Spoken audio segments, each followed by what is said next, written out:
Oh my goodness.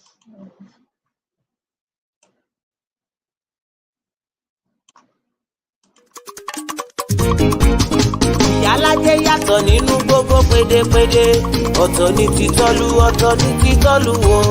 Ìyálájé yàtọ̀ nínú gbogbo pédépédé, ọ̀tọ̀ ní títọ́lú, ọ̀tọ̀ ní títọ́lú o. Dr. Fúnkẹ́ ó pọ́n sánsán bí ẹyẹlé, ó níwà tútù, ó níwà tútù bí àdàbà o. Ìyálájé yàtọ̀ nínú gbogbo pédépédé, ọ̀tọ̀ ní títọ́lú, ọ̀tọ̀ ní títọ́lú o. Ìyálájé ti bẹ̀rẹ̀ tó ààrẹ, ẹ̀sùn mọ́ bí ẹ jẹ́ ká jọ gbọ́ ààrẹ. lọ́mọdé àtàlágbà. Ààrẹ, ẹ̀sùn mọ́ bí ẹ jẹ́ ká jọ gbọ́ ààrẹ. Ààrẹ, ẹ̀sùn mọ́ bí ẹ jẹ́ ká jọ gbọ́ ààrẹ. Ètò àgbọ̀ kì í kọ́gbọ́n. Ààrẹ, ẹ̀sùn mọ́ bí ẹ jẹ́ ká jọ gbọ́ ààrẹ. Ètò àgbọ̀ fi mòye ní. Ààrẹ, ẹ̀sùn mọ́ bí ẹ jẹ́ ká jọ gbọ́ ààrẹ. Àtúnṣe matchmaking. Ààrẹ, ẹ̀sùn mọ́ bí ẹ jẹ́ ká jọ gbọ́ ààrẹ. Níbi tó lólùfẹ́ méjì ti pàdé ara wọn. Ààrẹ, ẹ̀sùn mọ́ bí ẹ jẹ́ ká jọ gbọ́ ààrẹ. Yàtọ̀ sí pé à ń sọ̀rọ̀ ẹ̀sìn gbígbé lárugẹ. Ààrẹ, ẹ̀sùn mọ́ bí ẹ jẹ́ ká jọ gbọ́ ààrẹ. Yàtọ̀ wípé à ń gbàsà lárugẹ. Ààrẹ, ẹ̀sùn mọ́ bí ẹ jẹ́ ká jọ gbọ́ ààrẹ. Ọ̀rọ̀ lóríṣiríṣi ní àgbáyé. Ààrẹ, ẹ̀sùn mọ́ bí ẹ jẹ́ ká jọ gbọ́ ààrẹ. Ọ̀rọ̀ ìsìtí fún gbogbo obìnrin. Ààrẹ, ẹ̀sùn mọ́ bí ẹ jẹ́ ká jọ gbọ́ ààrẹ.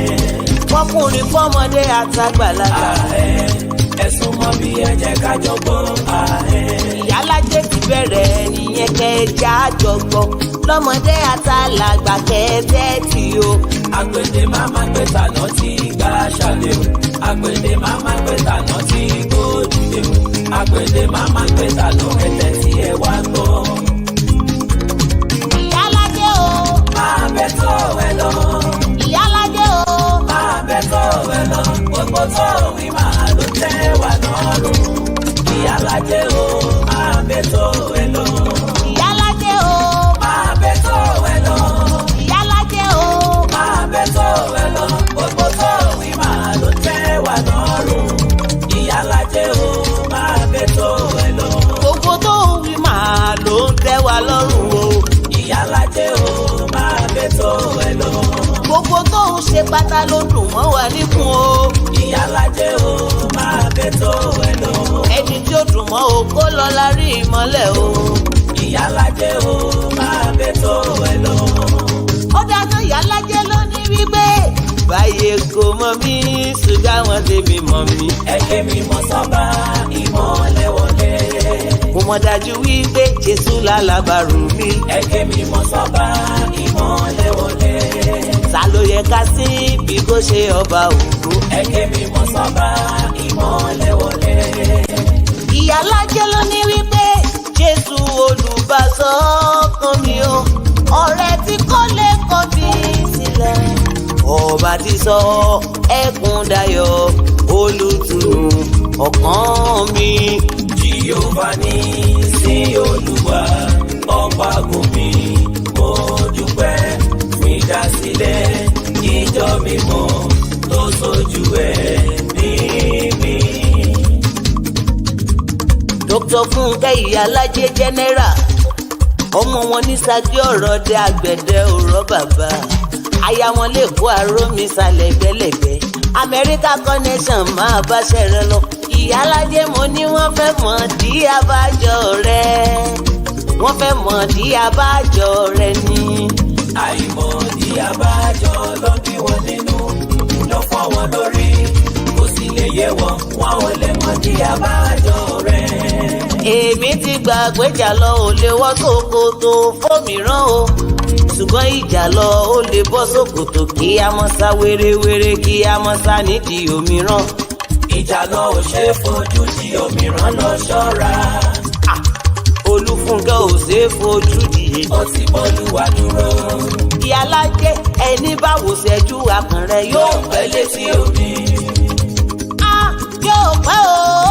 Yóò pẹ́ létí omi. Ẹni bá wò ṣẹ́jú akàn rẹ̀. Yóò pẹ́ létí omi. Ó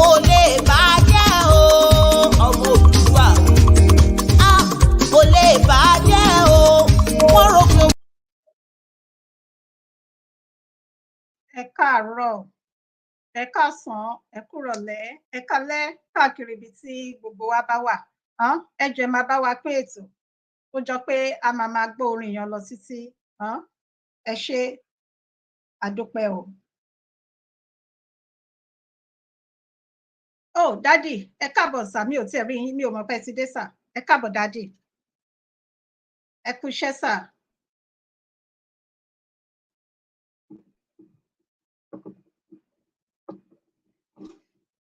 Ṣé gbọ́ mi dádì? Ṣé ń gbọ́ mi sà? Mi ò gbọ́ wọn ṣá.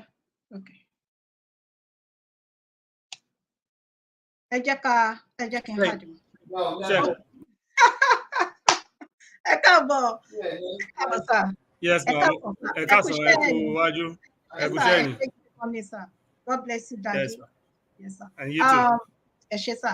Mo rí wa bí a ṣe wọlé, máa kí yín ní kọ̀ọ̀kan, máa dá orúkọ yín. Ẹ jọ̀wọ́, ẹ bá mi lọ sí orí YouTube. Mo rí màmí Táyé Bákàrè. Ẹ ṣé tẹ́ wà ní orí YouTube. Ẹ jọ̀ọ́ ẹ bá ń lọ́bẹ̀, ẹ bá mi gbé ètò náà ní orí YouTube. Ẹ ṣé mo dúpẹ́. Daddy Ọlá Akínyẹmí, ẹ káàbọ̀ sí orí ètò. Ẹ ṣé sà. Ẹ jẹ́ kí ó jọ pé a máa bẹ̀rẹ̀ ètò. So àwọn èèyàn máa darapọ̀ mọ́ wa. Torí dáàdì iṣẹ́ ẹ̀ kúrò ní ibi iṣẹ́, mi ò dẹ̀ kí ń like láti gba àsìkò yín. Nítorí pé ìfẹ́ ìran yín lẹ ní, mi ò fẹ́ take you for granted. So fún ìdí eléyìí, táwọn èèyàn bá ń darapọ̀ mọ́ wa, èèyàn méjì, èèyàn mẹ́ta, èèyàn náà ni wọ́n. So kò ṣe nǹkan kan. So ẹ jẹ́ kí a fi ti Olúwa síwájú. Ọlọ́run alágbára jùlọ, bàbá wa àti Ọlọ́run wa, a dúpẹ́ aláyọ̀ àyínlógo gidigidi. A dúpẹ́ nítorí pé a ní yín ní bàbá. A ní yín àtógbójúlé, ọkàn wa balẹ̀. A dúpẹ́ Olúwa, ẹ gbọ́ pẹ́ kí ẹ gbà yín wa. Bí gbogbo orun orí wa tilẹ̀ jẹ́ kìkì àwọn kò tó láti fi yìn orúkọ mímọ́ yín tí ń bẹ ní òkè ọ̀run lógo. Ọkàn ọpẹ́ wa la mú wa o. Olúwa, ẹ gbọ́ pẹ́ àsìyìn wa. A fẹ́ bẹ̀rẹ̀ ètò. Olúwa àti èmi àti bàbá mi Abiodun Òjó àtàwọn tí ó tún bá wa dá sí ètò. Olúwa, ẹ ya gbogbo wa sí mímọ́. Gbogbo ohun tí ó jáde láti ẹnu mi, ẹnu bàbá wa, ẹ jẹ́ kí ó ti ọ̀dọ̀ yín wá Ọlọ́run. Ẹ má jẹ́ ká ṣe nípa ti ara bí kò ṣe nípa ti ẹ̀yin Ọlọ́run. Orílẹ̀-èdè Nàìjíríà di ọwọ́ yín o. Olúwa, ẹ gba ìṣàkóso Olúwa. Ẹ jẹ́ kí ara tu àwọn ènìyàn Ọlọ́run. Ẹ jẹ́ kí ara tu àwọn ènìyàn. Olúwa, ẹ jẹ́ kí ìfẹ́ ẹ̀yin Ọlọ́run kí ó ṣẹlẹ̀ ní orílẹ̀-èdè Nàìjíríà ní kíákíá, ní wéréwéré. Ní ìkẹyìn ohun gbogbo, a fi ìyìn àti ọpẹ́ fún orúkọ mímọ́ yín. Ó ti rí bẹ́ẹ̀, ó ti ṣe bẹ́ẹ̀ o. Àṣẹ ọ̀run ti gùn kò yí padà. Jésù agbára wa, àmín. Ẹ ṣeun. Ẹ jẹ́ kí n bẹ̀rẹ̀ sí ní kí àwọn ará ilé. Bí mo bá ṣe rí orúkọ ni máa ṣe bẹ̀rẹ̀ sí ní pè. Ẹ jọ̀ọ́ ẹ má bínú tí mi ò bá pe orúkọ yín, á jẹ́ pé mi ò rí ni. Ẹ jọ̀ọ́ torí Ọlọ́run, kì í ṣe pé mo fi ṣe àfojúdi, òun ni. So màá bẹ̀rẹ̀ láti ọ̀dọ̀ Dádì Ọlá Akínyẹmí. Ẹ káàbọ̀ sí orí ètò dádì. Ẹ ṣé gidigidi gan. Màmí Táyé Bákàrè, ẹ ṣé o. Ẹ kú àdúrótì, ẹ kú gbogbo ìgbà. Àgbà yín á dalẹ̀ lórúkọ Jésù. Èèyàn yìí, bàbá wa ọmọ aládé Rasheed Yẹmí, ẹ káàbọ̀, ẹ kú àdúrótì èèyàn yín. Gbogbo lé ńkọ́? Ṣé ilé wà dáadáa? Ẹ bá mi kílé o. Ẹ ní èmi náà mì sí àsàbàrí. Ẹ bá mi pín ètò, ẹ ṣe wọlé, ẹ má dá wa dá, ẹ jẹ́ ká dìjọ pín. Mo kí Dr. Michaela, mo rí pé wọ́n ti bá mi pín ètò bẹ́ẹ̀ tí mi ò rí wọn. Ẹ káàbọ̀, mo kí yín o. Ọ̀gá mi, bàbá mi, ọmọ ìyá mi àtàtà, ojú òní tì yín láéláé. Ẹ bá mi kílé o. Mọ́mí àti àwọn ọmọ mi, God bless you. Àjọṣe wo ní bàjẹ́ lórúkọ Jésù. Bákan náà, ẹ̀yin ará ilé, ẹ̀yin tẹ́ ń wò wá, tẹ́ ń gbọ́ wa, ẹ bá mi kí, ẹ wo bàbá wa, wọn kì í ṣe àlejò rárá ní orí ìkànnì tèmi. Bàbá mi, wọ́n wà nínú àwọn, lẹ́yìn Ọlọ́run, wọ́n wà nínú àwọn kan tí wọ́n jẹ́ aláfẹ̀yìntì èmi Olúfúnkẹ́ Ìyálájé. Mo máa, ẹ jọ̀ọ́ dádì, kí n tó introduce yín, àwọn kan tún ti darapọ̀ mọ́ wa. Dádì Olúwọlé Bákàrè, ẹ kú ọjọ́ mẹ́ta dádì. Hallelujah sà, gbogbo lé ńkọ́? Ẹ ṣé gidi gan, ẹ kú àdúrótì. Mo more o. Dádì tán wà àbí mọ́mì tán wà ní, ẹni tó wà ní abẹ́ MG 700. Ẹ káàbọ̀ sí orí ètò. God bless you sir, ọ̀ma. Àdúpẹ́. Dádì Jimoh, Gàsíkíá, mo like orúkọ yín, Gàsíkíá. Ẹ káàbọ̀, a kí yín, ẹ ṣé bẹ́ẹ̀ ṣe ń darapọ̀ mọ́ wa. Ẹ wá kí dáàdì mi, mo fi tọ̀wọ̀tọ̀wọ̀ dá orúkọ wọn. Ojú ò ní tì yín láíláí. Ẹ ní mọ̀ korò títí tẹ máa fi jáde láyé, máa fi tọ̀wọ̀tọ̀wọ̀ dá orúkọ yín, dáàdì mi Abiodun Òjò. Ẹ bá mi kí àwọn ará ilé sà. Mo kí yín Ìyálájé, ẹ káàsán, a kú ọjọ́ mẹ́ta, ẹ kú iṣẹ́, kò ní sú yín, kò ní rẹ̀ yín o, Èdùmàrè á wà pẹ̀lú yín. Mo sì kí gbogbo àwọn olólùfẹ́ yín náà, gbogbo àwa tí a darapọ̀ mọ́ lórí ìkànnì tí a ń wò. Ọlọ́run á gbọ́ àdúrà wa, gbogbo ibi tí ẹ̀yin náà ti ń wojú Ọlọ́run fún nǹkan tàbí ohun míì, Èdùmàrè òòṣà òkè á yà yín lẹ́nu, á jọ ní ojú fún dáadáa. Ẹ ṣé, ìbáṣepọ̀ wa kò ní á jẹ́ fún ìtàn rere. Ọlọ́run Olódùmarè á fún wa ní ìfẹ́ ọkàn wa tí ṣe òmìnira orílẹ̀-èdè ọmọ Yorùbá. Ẹ ṣé, ẹ káàbọ̀. Ẹ ṣé gidi gan ni bàbá wa. Ẹ ṣé. Dr. Michael Labẹ́ẹ̀ni ti yín.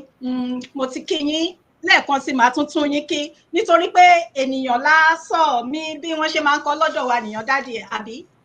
Tí mo bá ti rẹ́ni bí ẹni èèyàn bí èèyàn, inú mi á dùn, ara mi á yá gágá.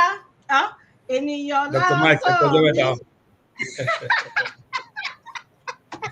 Dr. Mike. Ẹ ṣé, ẹ kú àdúró tì. Ṣé ti gbọ́?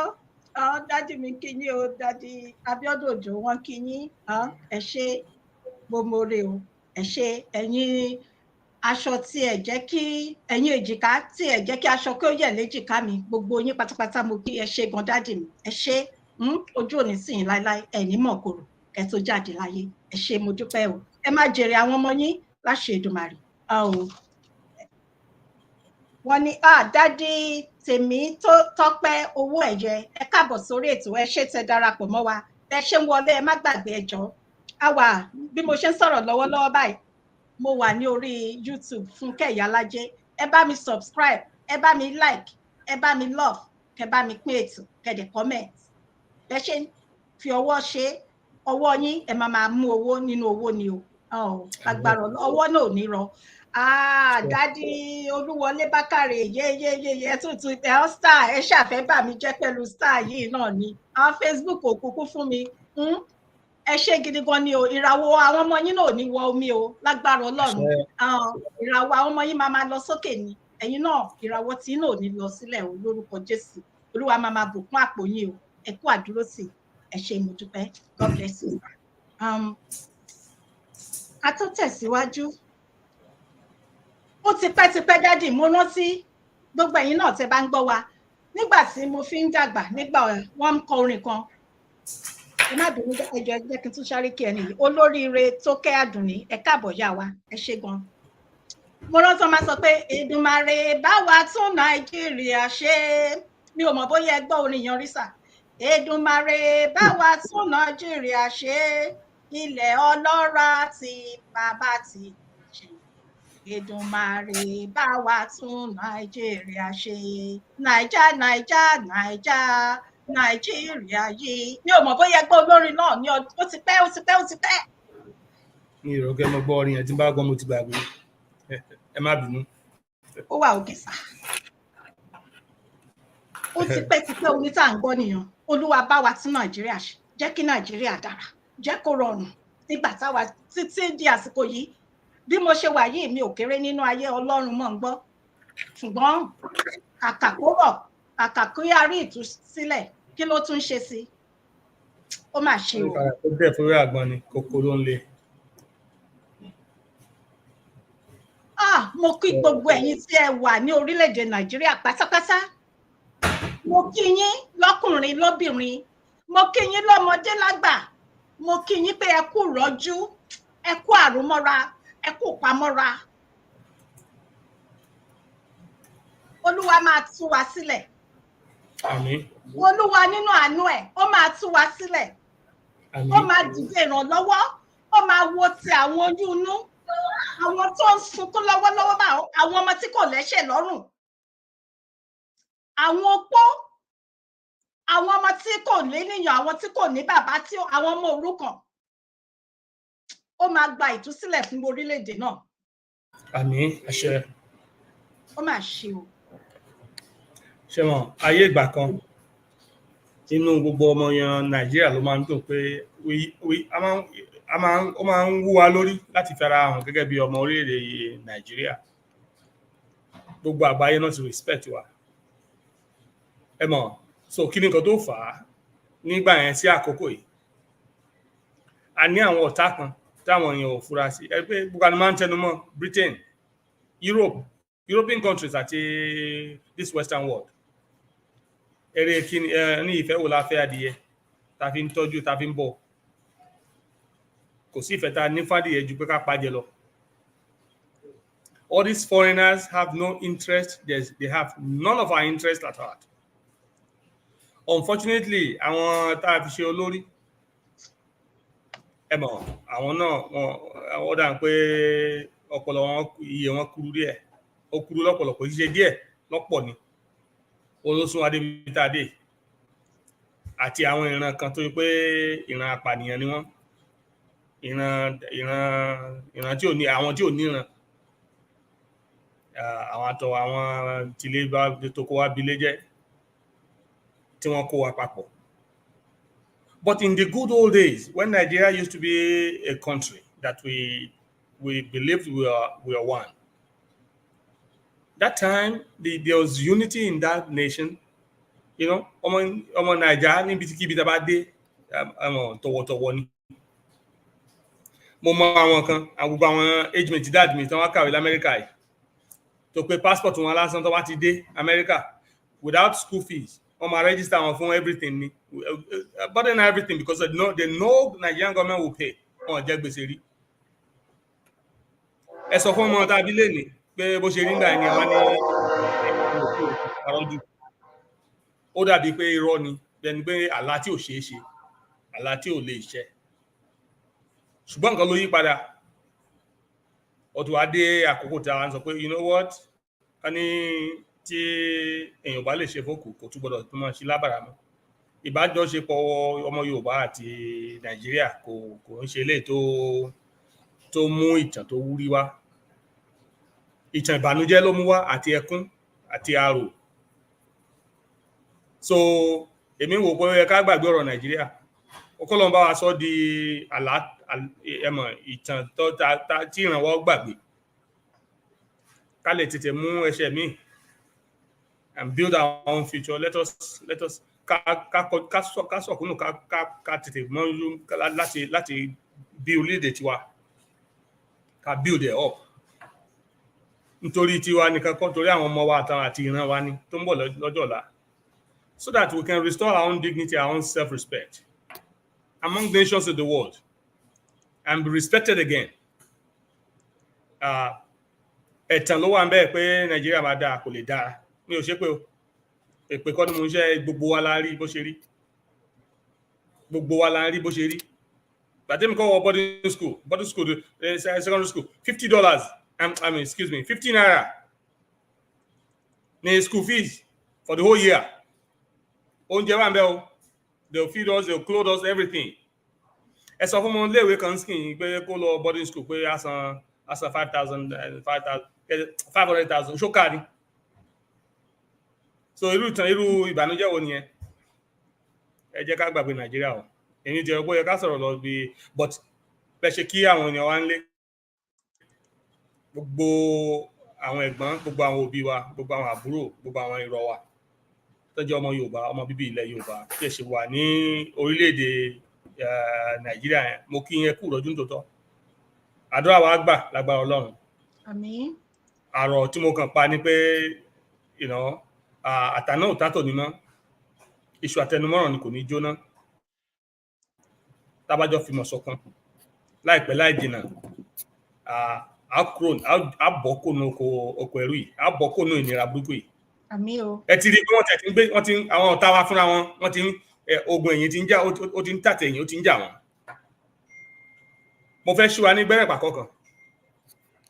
Ṣé gbá àtẹnumọ́ pé Europe, àwọn pé mo máa ń sọ pé nígbà tí orílẹ̀-èdè Yorùbá bá dúró pé ó yẹ ká sue Britain UK yẹn, ó yẹ ká sue wọn big time. but ṣé wá rí nǹkan tó ń ṣẹlẹ̀ ńsìn ẹ pé Russia try láti kógun ga Ukraine. Ṣé wọn pé America most of their uranium tó ń ra Russia náà ti rà gbogbo àtọ́ fi gbogbo sanctions tó gbélé Russia wọn gbé sanction lé uranium ṣe mọ̀ bẹ́ẹ̀. Ẹ mọ̀ tí Russia náà ṣe rí pé Russia náà ti wá ń lọ sí Africa ńsìn. Because ó mọ̀ pé this Western world, UK and Western world, àwọn náà mú African leaders lẹ́rú. Wọ́n á sọ pé àwọn fún wa ní aid. You know, the richest continent on the face of planet Earth. Over 100 years, nothing jí wa lọ́rọ̀ kò. Ẹ wá sọ pé fún wa ní AIDS, any malaria ni, wọ́n náà wá invest. Meanwhile, they are stealing our future. They stole our future, they stole our fortune. It's not that, and they continue to steal to today. Using all of our own leaders. Àwọn èèyàn wa náà let them know. So tẹ́bá ti wá rí àwọn èèyàn tó ń sọ pé rárá kò di ṣe bẹ́ẹ̀ wọ́n máa yọ ìjọba ni mo sọ fún yín pé kò sí kú kan tó ṣẹlẹ̀ ní Nàìjíríà tí ṣe pé Buckingham Palace náà ti plan ẹ̀.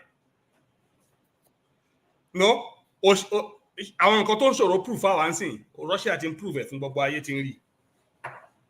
So ìgbà tó ń gbé sanction tí ó ti gbọ́n gbé ọrùn lé Russia náà òun náà tẹ́lá ti gbọ́rùn lé wọn ibi tán fojú sí.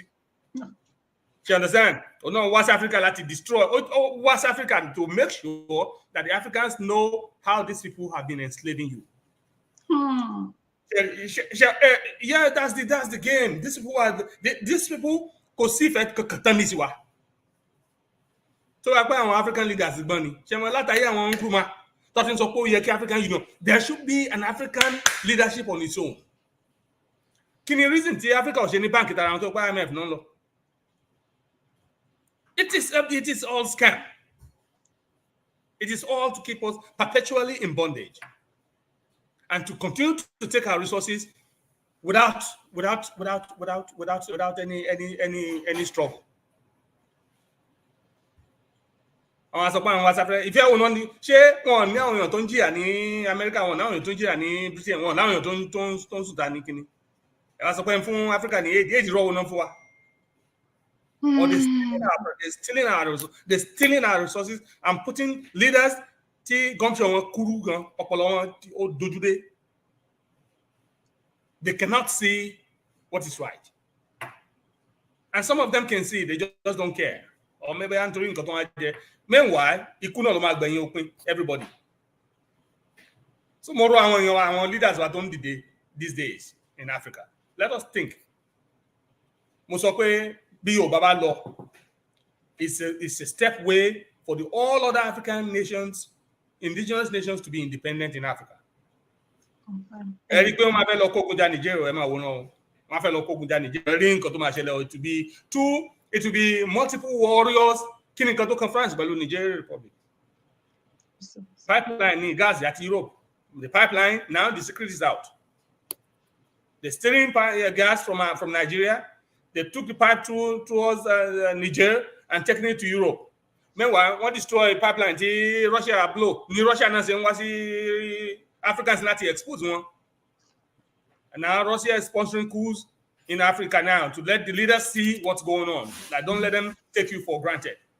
Now you see, our enemies are now poisoning themselves. By the grace of God, fún àwọn náà ṣe àwọn pa. Àmín, àmín àṣẹ. Seize the opportunity of what's going on. Ni mo ṣe gbàgbọ́ pé there is something happening beyond our abilities as men. Tayo ibi tí a ní mọ̀mọ́, mo mọ̀ pé agbára kan ń bẹ tó ṣe tán láti tú Áfíríkà nídè. Ó bẹ̀rẹ̀ láti orílẹ̀ Yorùbá. Nígbà tá a bá lọ, tá a bá dá dúró, táwọn adarí wa tí wọ́n ṣe pé wọ́n ṣiṣẹ́ fún foreigners. Tó pé the way tá a ṣe ń yan olórí wa fúnra wa we don't need foreign people. We don't need, they should stay in their countries. Let us stay now. Why are they in Africa? You ask yourself that question. Why? Of course, they've created situations where Africans don't sell or see Europe. West Africa. Why are they interested in Africa? Is there any law there? Any kind of why? It is slavery. Slavery on steroids. Slavery, you know? Mo rọ̀ wá gbogbo àwa táwa nílé jẹ̀sìn gbọ́ wa lágbára Ọlọ́run àwọn ọmọ sọ lágbára Èdùmàrè gbogbo ẹni tó bá ní ipá Ọlọ́run á kún ipá yín ẹni tó bá ní ìmọ̀ bá ṣe lè bọ́ náà Ọlọ́run á fi kún ìmọ̀ yín ẹni tó bá ní agbára Ọlọ́run á fi fún yín gbogbo ọkàn tí ó ran ọmọ Yorùbá lọ́wọ́ láti bọ́ kúrò ní gbogbo àjàgà tí àwọn òyìnbó ìfisí wa lọ́rùn láláì fura tá a mọ̀ Ọlọ́run bá wa mú kúrò ńbẹ̀ káwa náà lè lórílẹ̀-èdè tiwa tí gbogbo ayé mọ̀ tí gbogbo ayé máa respect ẹ wo the difference between our leaders and the leaders of Dubai. Every man refers to Dubai all the time. Ni pé wọn ọ̀rọ̀ àwọn people yẹn mú wọn pańpẹ́. No, those leaders now today they cannot even exploit Dubai. Maybe because those people don't even have the resources that we have. So wọn tọ́jú mọ́ Dubai. They were not too much interested in exploiting them. You know, they're not as rich as we are. But look at Dubai today. They were able to utilize what they had and bring it into fruition. So Morowa, bitating Boa, you know, Ejakamajo, so Kadoma Shirality, Kafi Nukunu, Kafi Imashika. Allah fún wa ṣe. Àmín. Ẹ ṣé gan ni dádì mi Abiodun Ojo. Ẹ̀yin aráalé, ẹ jọ̀ọ́ ẹ bá mi tẹ like love fún bàbá wa, ẹ bá mi gbé gbòsà fún wọn. Nígbà tí mò ń sáré kí àwọn màmá mi àti bàbá wa tí wọ́n darapọ̀ mọ́ wa sà, ẹ jọ̀wọ́ ẹ bá mi wá nǹkan mu, so kí n sáré kí wọn sà. Ẹ ṣé dádì Fasai Mọ́tájò, ẹ ṣé gidi gan, ẹ káàbọ̀ sí orí ètò.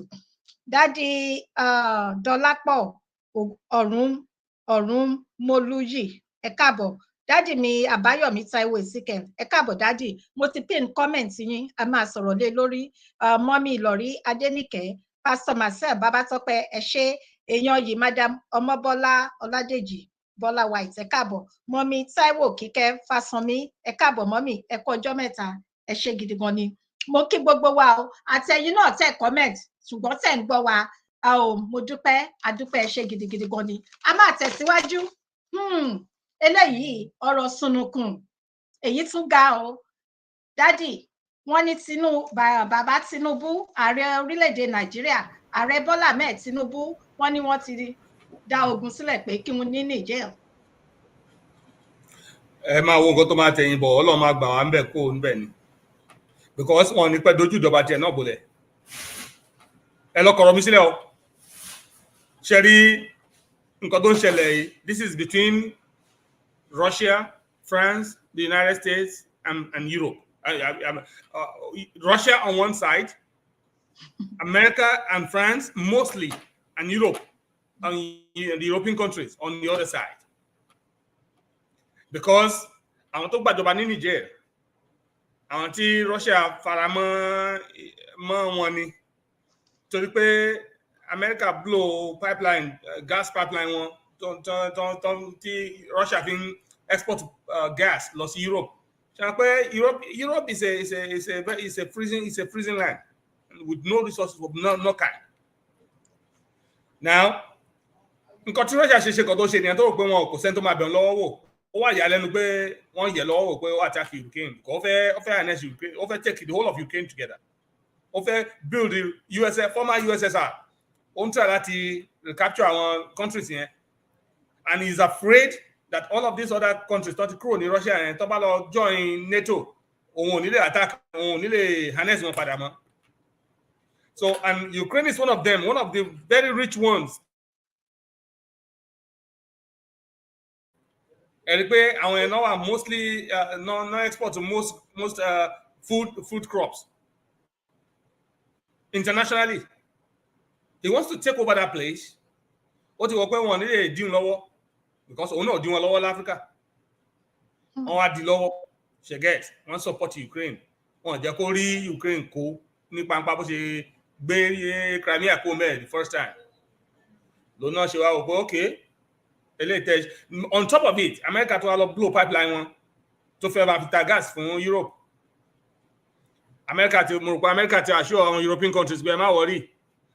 On my sponsor Chevron àti àwọn oil companies láti build a new pipeline from Nigeria all the way to Europe. Wọ́n á gbé bá Niger.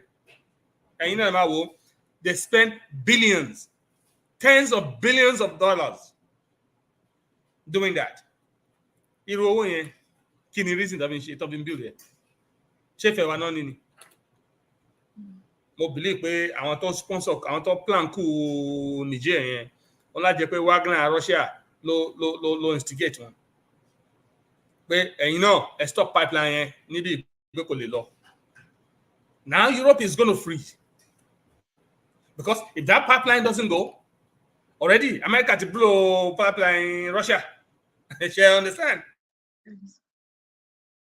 Europe. And then the Europeans will be forced not to support the war anymore. And then maybe Russia will get its way in Ukraine. But in the meantime, it has exposed the atrocities from African nations. Emo, oti shi di wọ́n ti shi gbogbo ohun táwa ń sọ tẹ́lẹ̀ pé àwọn pípì ò nífẹ̀ẹ́ wa ìrọ̀nà pa olè ni wọ́n kó wa ní pápá ni a ti ń rí báyìí. Now mo mọ̀ pé Tinubu lè fẹ́ support wọn because ó máa wọ pé America àti Britain àti France wọ́n máa accept wọn as a leader. Wọ́n nílé yọ ọmọ ní office, you understand? Ó ń tẹ̀rẹ̀ because ṣèbí tó bá rọrùn wọn kí a bàbá ń kú, we can be dying at once. All they need is the uranium and the gas. Africans can die all they want. These people don't care. So if Tinubu thinks Tinubu Tobalon supporting Kodoji, that means on play kite below lives Africans. He really doesn't have the interest of our people. A good leader will stay away from this nonsense and continue and go to his people and try to stay away from this foreign. Africa should break away from foreign influence. They have no interest whatsoever for Africans. Nothing. We have nothing to gain from them. We really don't care about Russia. We don't want to care about Britain or the United States. No, let Africans maintain their own land and their resources. Let us trade between ourselves. Let us stay away from the rest of the world, actually. For now, let us create our own banking system. And that's how peace will come to the world. Let them now come and beg and buy the same at market price. Uranium, gas. They don't go to China and steal their stuff like this, or go to Russia and steal their stuff, or go to any other. No, even Saudi Arabia is not allowing them to steal their gasoline like that. They have mutual understanding. Saudi Arabia, King yes, the resources they want, America can shout all they want in terms of the human rights and all that. But what has it done to the king of Saudi Arabia? Talk. It will be talks. Just talks. Meanwhile, they have back channel diplomatic efforts going on in terms of trade. So they can still continue to get the gas. Now in Africa, they're not respecting us like that. They just do whatever they want. They kick this leader up and put another one. They violate our airspace like nothing.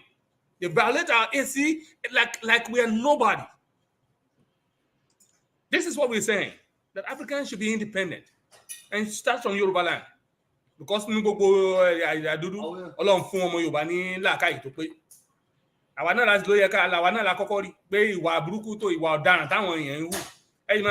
will become a time where all these things will be tried in court.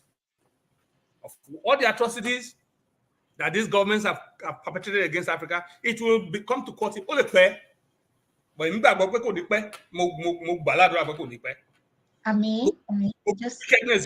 be exposed.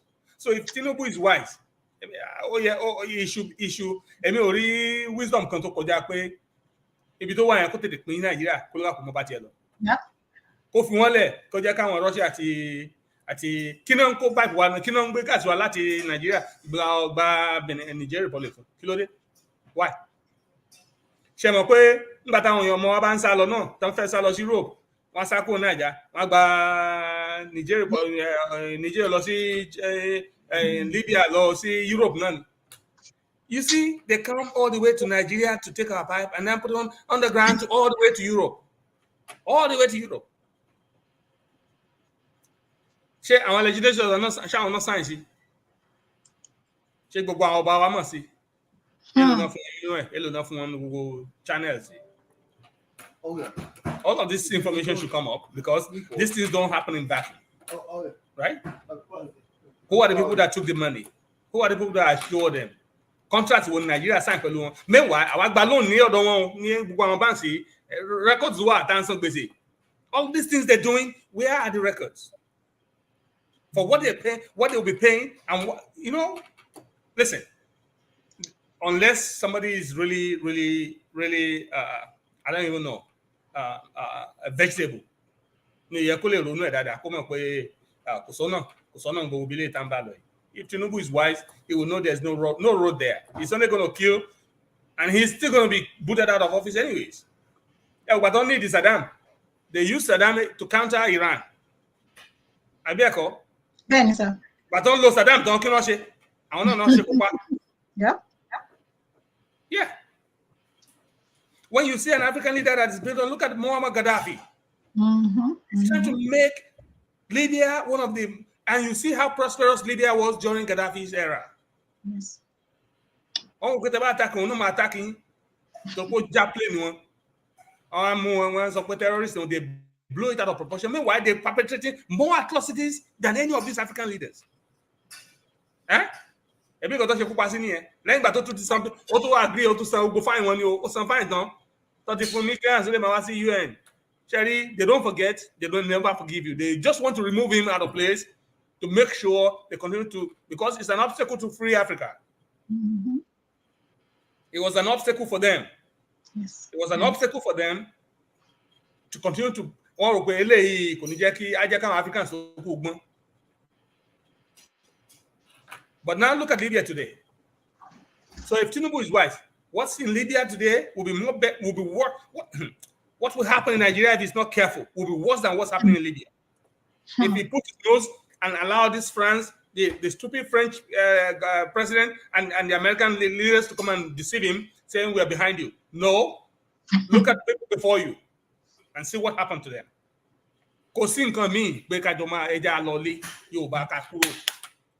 Nigeria. Cut affiliations with these foreign powers. We don't need them. They need us more than anything else. They need Africans. Eshima. Wow. Ẹ kú iṣẹ́ ọpọlọ dádì mi. Olúwa túnbọ̀ máa fi kún ọgbọ́n ìmọ̀ àti òye fún yín sà. Ẹ kú iṣẹ́. My goodness. À ń gbádùn yín gidigidi gan ni.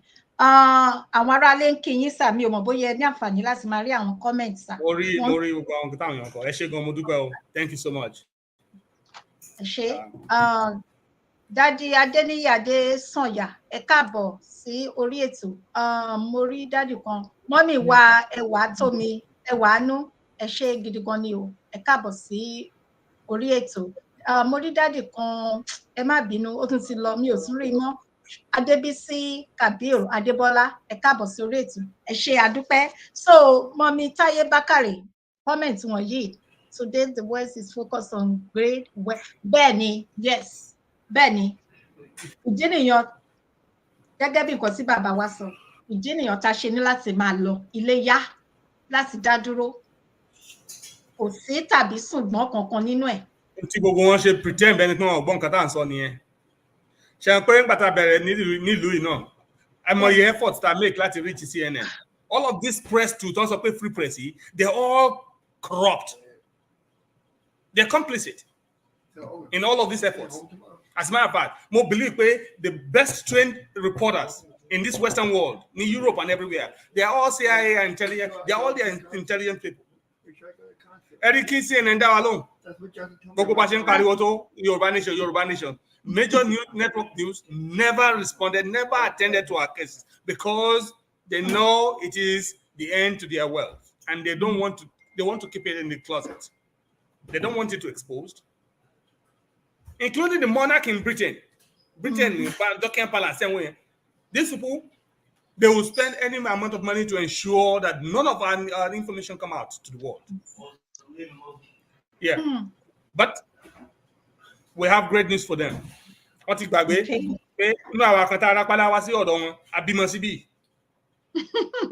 Yes, and these children they're knowing the truth, and this is why this is coming up.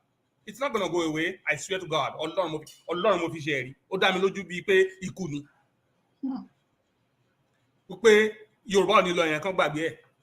It may take time, but these children already know. Our people are here. We know the truth. The truth is coming up.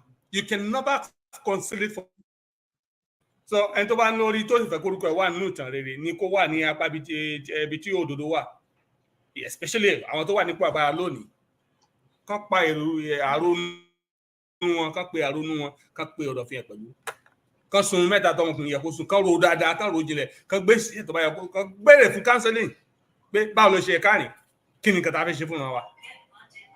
Orúkọ tí wọn náà lè dàbí tàwọn ni àwọn ṣáájú àbí àwọn kan náà ṣe tá ń sọ̀rọ̀ wọn lónìí nílẹ̀ láàrin àwọn bàbá tó ti kọjá lọ nílẹ̀ Yorùbá àtàwọn màmá tí a mọ̀ tó ń ṣe rere fún ilẹ̀ Yorùbá nítorí ìran wọn. Àsìkò tí wọn náà lélẹ̀ ìgbà lẹ́nìkan, ìgbà àkókò lèèyàn ni, kò sẹ́ni tó ní gbogbo ayé, onílárí kò sẹ́ni tó mọ̀la. Ṣùgbọ́n nǹkan tó dá mi lójú ni pé ọ̀la nípa orílẹ̀-èdè Yorùbá ire ni ó fọ̀. Àmín Jésù, àmín àṣẹ Èdùmàrè. Ẹ ṣeun. Wow. Ẹ jọ̀ọ́ ẹ má bínú, ẹ jẹ́ kí n tún sáré kí àwọn aráalé. Bàbá mi lẹ́kìtì, ọwọ́ méjì fẹ́yàn kan o, mo gbé fún yín o. Ẹ káàbọ̀ sórí ètò. Ẹ ṣé gidi gan, àdúpẹ́. Mọ́mí Ọ̀dàdì Kẹ́ni Ògúnkọ̀yà, ẹ ṣé. Dádì mi olórí dorí ẹ̀mú, ẹ káàbọ̀. Mo kí gbogbo ẹ̀yin aráalé o, mo kí gbogbo yín. Ẹ̀yin tẹ́ ń wò wá, ẹ̀yin tẹ́ comment àti ẹ̀yin tẹ́ ń comment, gbogbo yín pátá la kí o. Mo kí gbogbo yín, ẹ ṣé. Ẹ má gbàgbé, a wà ní orí YouTube bákan náà, Fúnkẹ́ Ìyálájé. Ẹ bá mi subscribe, ẹ bá mi like, ẹ bá mi love, ẹ bá mi share, kẹ̀dẹ̀ comment. Bẹ́ ṣe ń ṣe gbogbo eléyìí, ire àti àánú Ọlọ́run kò ní fi yín sílẹ̀. Lẹ́ẹ̀kan sí, bàbá mi lẹ́kìtì, ẹ kú iṣẹ́ ìlú o, kò ní rẹ̀ yín o, láṣẹ Èdùmàrè. Ẹ ṣé àdúpẹ́. Láti tún wá lọ, bàbá mi sọ̀rọ̀ kan mo dẹ̀ mú dání. Ṣùgbọ́n kí n tó gbàgbé, ẹ jẹ́ kí n sọ nípa comment Dádì Olúwọlé Bákàrè yìí. Wọ́n ní Tinubu bó ṣe yíwọ́ padà, ó yíwọ́ padà 360 degree ló fi yíwọ́ padà láti lọ láti dá ogun sílẹ̀ pẹ̀lú àwọn ọ̀ràn Buhari, àwọn ọ̀ràn Fúlàní, àwọn ọ̀ràn tí bàbá Tinubu lọ ń gbé owó fún, owó tí ò ṣe fẹnu sọ. Àwọn tó yẹ pé torí ẹ̀ náà ni wọ́n ṣe gbé bàbá Tinubu síbi tí wọ́n wà yan, tí wọn ò jẹ́ kí bàbá Tinubu rójú ráyè láti gbọ́ tí ìran tiẹ̀ tí ṣèran Yorùbá. Àbí bẹ́ẹ̀ kọ́ ni dádì mi?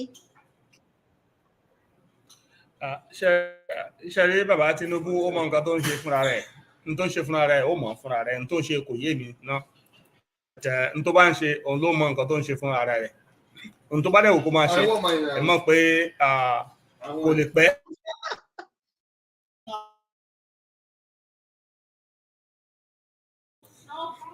Nǹkan tó ń ṣe òun ló mọ nǹkan tó ń ṣe, but nǹkan tó ń ṣe ò lè pẹ́ rárá àti rárá.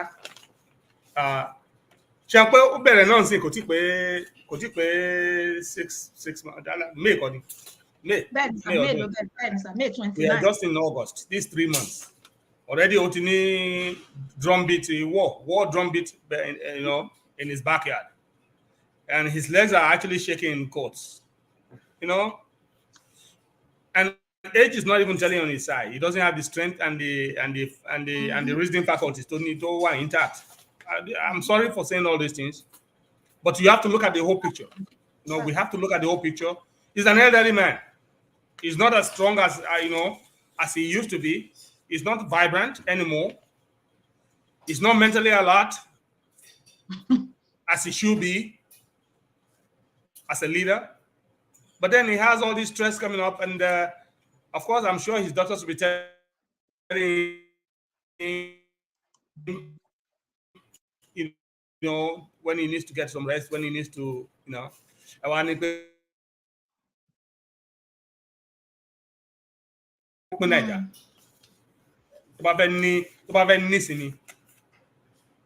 Yeah. Because I don't want to be, to be seen as predicting anything, but it's very clear that this government is not going to last. Mm-hmm. This government is not going to last. What tenure? The Fulanis are not going to give power up. And to in cotton plan, work out. I don't know. Let me just leave it like that. Let's watch this drama. Okay. But èmi mọ̀ pé lágbára Ọlọ́run láṣẹ Èdùmàrè. Gbogbo bí tó wọ́n ní òmùgọ̀ di ọgbọ́n ti tọ Ọlọ́run ni. tọgbọ́n bá tún dòmùgọ̀ ọlọ́run náà ni ọlọ́run tó máa ń fi òmùgọ̀ dààmú àwọn ọlọ́gbọ́n láyé yìí lórí ọ̀rọ̀ tí Yorùbá o ohun tó simple jù lọ́lọ́run fi máa dàwọn lágbòmù àdúrà tèmi nìyẹn ó lè máa ṣe. àṣẹ Èdùmàrè. But he has nothing to deliver. Honestly, Baba Tinubu has nothing to deliver to Nigeria. Oh, yes. Former Nigeria. But he has a lot that he can deliver for Yoruba. He has nothing to deliver for Nigeria because Nigeria is empty. Nigeria is not, this is just a fallacy. Nigeria is an empty carcass. That country is done. And these people know it. Otherwise, can you got down with talking West Africa, one siphon pipe, gas line pipe from, and stealing, but then still foreign ships to register openly. What type of country is that? There's no law, no, there's nothing called nation in Nigeria. So what's Tinubu going to deliver? Examine it. What's he going to deliver? They have no money. There's corruption everywhere. There's killing and kidnapping. People are now what's up with my phone on 8,000 naira. Share 8,000 naira every month. For the poor of the poorest. Can you go to bed?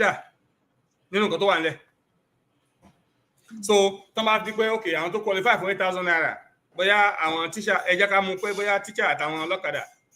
Say, but you mo for 8,000 naira. I'm to tada. I'm not going to and at the moment, 4 naira, I mean, it's the $40 and 40 naira.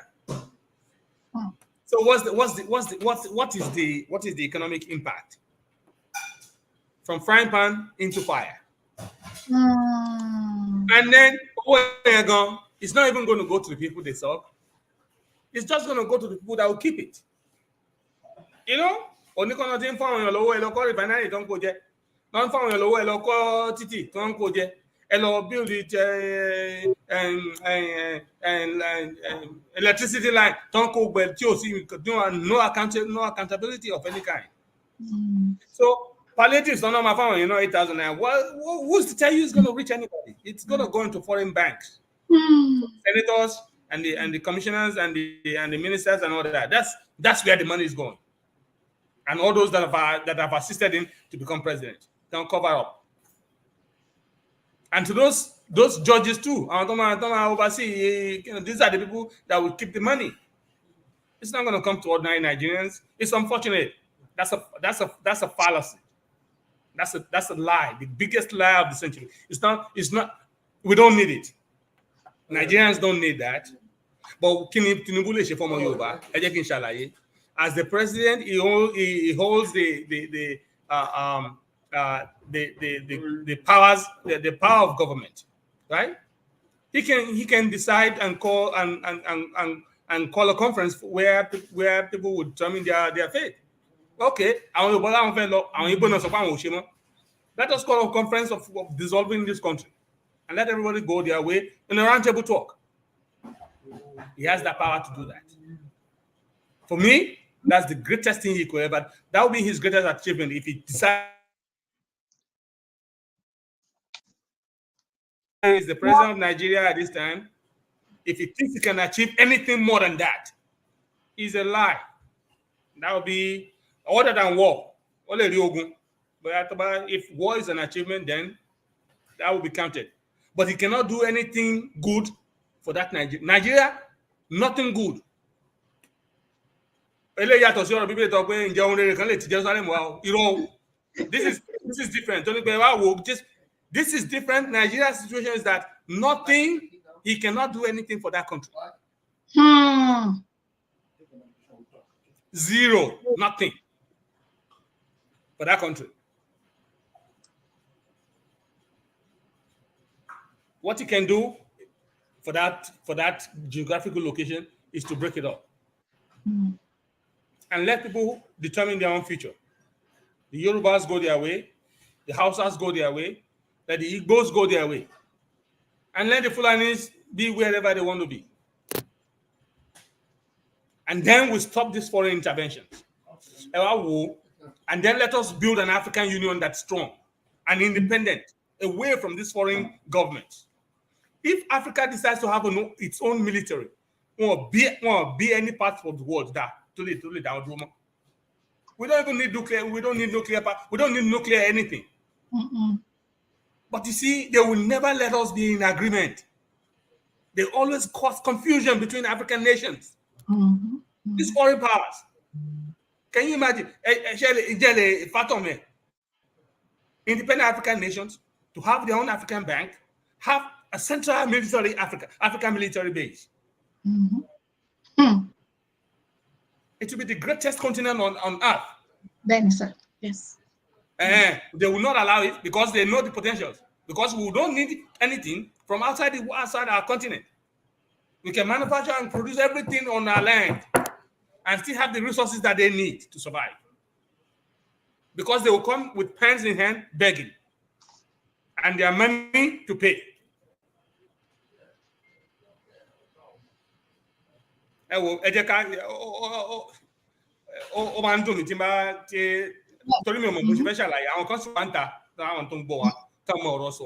they have this knowledge to present it to our people. No, people need to know what is happening. People need to really be awake and knowledgeable of their situation and the power they have to change it, the cause of their plight. We all have the power to do something. Please let us do it. Ashe? Wow. Mo kí yín gidigidi gan ni. Daddy mi mo fi tọ̀wọ̀tọ̀wọ̀ dá orúkọ yín. Daddy mi Abiodun Ojo. Wàláì. Láṣẹ Èdùmàrè. Lágbára àwọn tó láyé tó lọ́run. Ní agbára àwọn abiyamọ ayé àti ti ọ̀run. Kò ní bàjẹ́ fún yín títí láíláí o. Ẹ̀yin mọ̀ kò wò. Bẹ́ẹ̀ ṣe ní ìfẹ́ ìran yín, bẹ́ẹ̀ gẹ́lẹ́ Ọlọ́run máa nífẹ̀ẹ́ sí ìran sí yín, sí àwọn ọmọ yín, sí aya yín àtàwọn ìran yín tó ń bọ̀ ní àṣẹ Èdùmàrè. Ẹ kúṣẹ́ gidi gan ni sà. Mo kí ìyá wa àṣà àti ìṣe ilẹ̀ Yorùbá ẹ pé ẹ káàbọ̀ sí orí ètò ẹ ṣé dádì mi Ọlámilékan Sóbò ẹ ṣé ẹ káàbọ̀. Mo kí gbogbo ẹ̀yin aráalé ẹ̀yin tẹ́ ń gbọ́ wa ẹ ṣé gidigidi gan bẹ́ẹ̀ ṣe ń comment àtẹ̀yin tẹ́ comment ẹ̀yin tẹ́ wà lórí YouTube mo kí gbogbo yín ẹ jọ̀ọ́ tí mi ò bá dá orúkọ yín mi ò rí ni o mi ò fi ṣe àfojúdi o ẹ ṣé a máa tẹ̀síwájú ẹ sọ nǹkan kan nígbà tí ẹ fi ń sọ̀rọ̀ sà ẹ dá orúkọ UN àwọn wo ló wà àwọn orílẹ̀-èdè wo ni ó wà ní abẹ́ UN Amẹ́ríkà wà nínú ẹ̀ sà Europe wọ́n wà ní abẹ́ United Kingdom wọ́n wà ní abẹ́ UN sà gbogbo wọn ìgbà tí wọ́n fi pa àwọn ọmọ ní Lekki toll gate ní ọdún náà lọ́hùn sà ǹjẹ́ àwọn UN dá sí ǹjẹ́ wọ́n sọ̀rọ̀ sókè sà.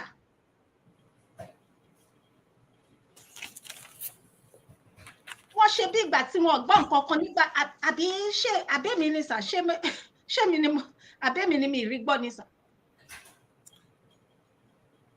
Ẹ jọ̀ọ́ máa ẹ repeat ẹnìkan ló fún mi note kan tí mo sáré kàn níbà ẹ má bínú ẹ jọ̀ọ́. No ó wà òkè sà ní ẹ dárúkọ UN bẹ́ẹ̀ ṣe sọ ẹ mọ̀ pé UN US wà ní abẹ́ wọn àwọn àti UK àti àwọn kan ní Europe ni wọ́n dìjọ ń ṣe orílẹ̀-èdè tó wà ní abẹ́ UK ní ọdún náà ní ọ̀hún sà nígbà tí toll gate ní Lekki toll gate pẹ̀lú àwọn ìṣẹ̀lẹ̀ tó ṣẹlẹ̀ ní orílẹ̀-èdè Nàìjíríà ní ọdún náà lọ́hùn sà gẹ́gẹ́ bí nǹkan tó wà ní abẹ́ wọn gẹ́gẹ́ bí ojúṣe wọn tó yẹ kí wọ́n máa ṣe tó yẹ kí wọ́n mójútó ǹjẹ́ wọ́n tiẹ̀ dá sí ǹjẹ́ wọ́n tiẹ̀ ṣe bí ìgbà tí wọ́n gbọ́ wọn àbí. wọn ò ní dá wa lóhùn because iṣẹ́ wọn àwọn nǹkan tó ṣẹlẹ̀ láfíríkà kò kàn wọ́n ni kò kàn wọ́n lọ kò kàn wọ́n kò jẹ́mọ̀ ẹni àmọ́rí ìbáàkù lọ́tọ́ fi ọ̀rọ̀ áfíríkà ṣe ibi tó bá ti interest wọn ẹ̀rí tó bá ti ní í ṣe pẹ̀lú economic benefit wọn á fẹ́ intervene. Anytime you see any of these foreign leaders, foreign government coming with forces or bringing our case to UN, where our fair intervene on any top didn't condemn any particular African leader or whatever, ẹ ti mọ̀ pé ó ti affect the economy wọn. That's their interest. When it is their interest, then they come arms in hand. Ẹ wo gbà tí Mari Kotolikpoku, Robert Mugabe, they used to like him until tó sọ pé ó fẹ́ gbalẹ̀ ilẹ̀ táwọn funfun ti gbà Zimbabwe. They started labeling him, and then you know, eventually the man was old, he died, he tried, you know, but that's an example. You know, some of us will remember all of those instances. You know, they really will not care. They can kill one. He doesn't. It's a sovereign nation. You know, we don't interfere in your sovereignty. You are a sovereign people. Sovereignty on paperwork. When it is comfortable and conducive for them, yes, you're a sovereign nation. But when you have a leadership that is not towing their line or implementing policies that will make sure it is benefiting the people and not their government, then it becomes a threat to their interest. You know, they're trying to protect the human rights in the country. They will find an excuse. They will find an excuse. Sherry, our press, our world press, especially CNN, because CNN, because I tried, but I tried several times to get them involved in this Nigerian thing. They don't care. Anyway, to America, and this goes back decades. Hello, Timbang Paro, you know I lost the research in you. America about to attack country, about to prepare attack, about to prepare to either work towards the changing of a government. You see, their pressmen will start. This is how it starts. The press will start going to that country, interviewing people. One in Los Angeles museum, wow. One in Los theater, wow. One in Los supermarkets, wow. They won't go to the beautiful places, to the good areas. They will go to the local rural areas, no, not good places. They will bring so-called people to interview. They'll be showing you the negatives of that country, every negative thing, everything. You'll be saying, what? So the average American will be looking like, what? These people are making their people live like this? You know, this government is like this. This is how these foreign countries. This is how this Western world, brainwash people and convince their citizens to buy their policy against such a leader or such a country. But over Iraq, they will be showing the bad areas in Iraq, terrible places, and then revealing the nasty stuff about the government. And then they'll be talking bad about it and then saying, oh, regime change to protect the people, right?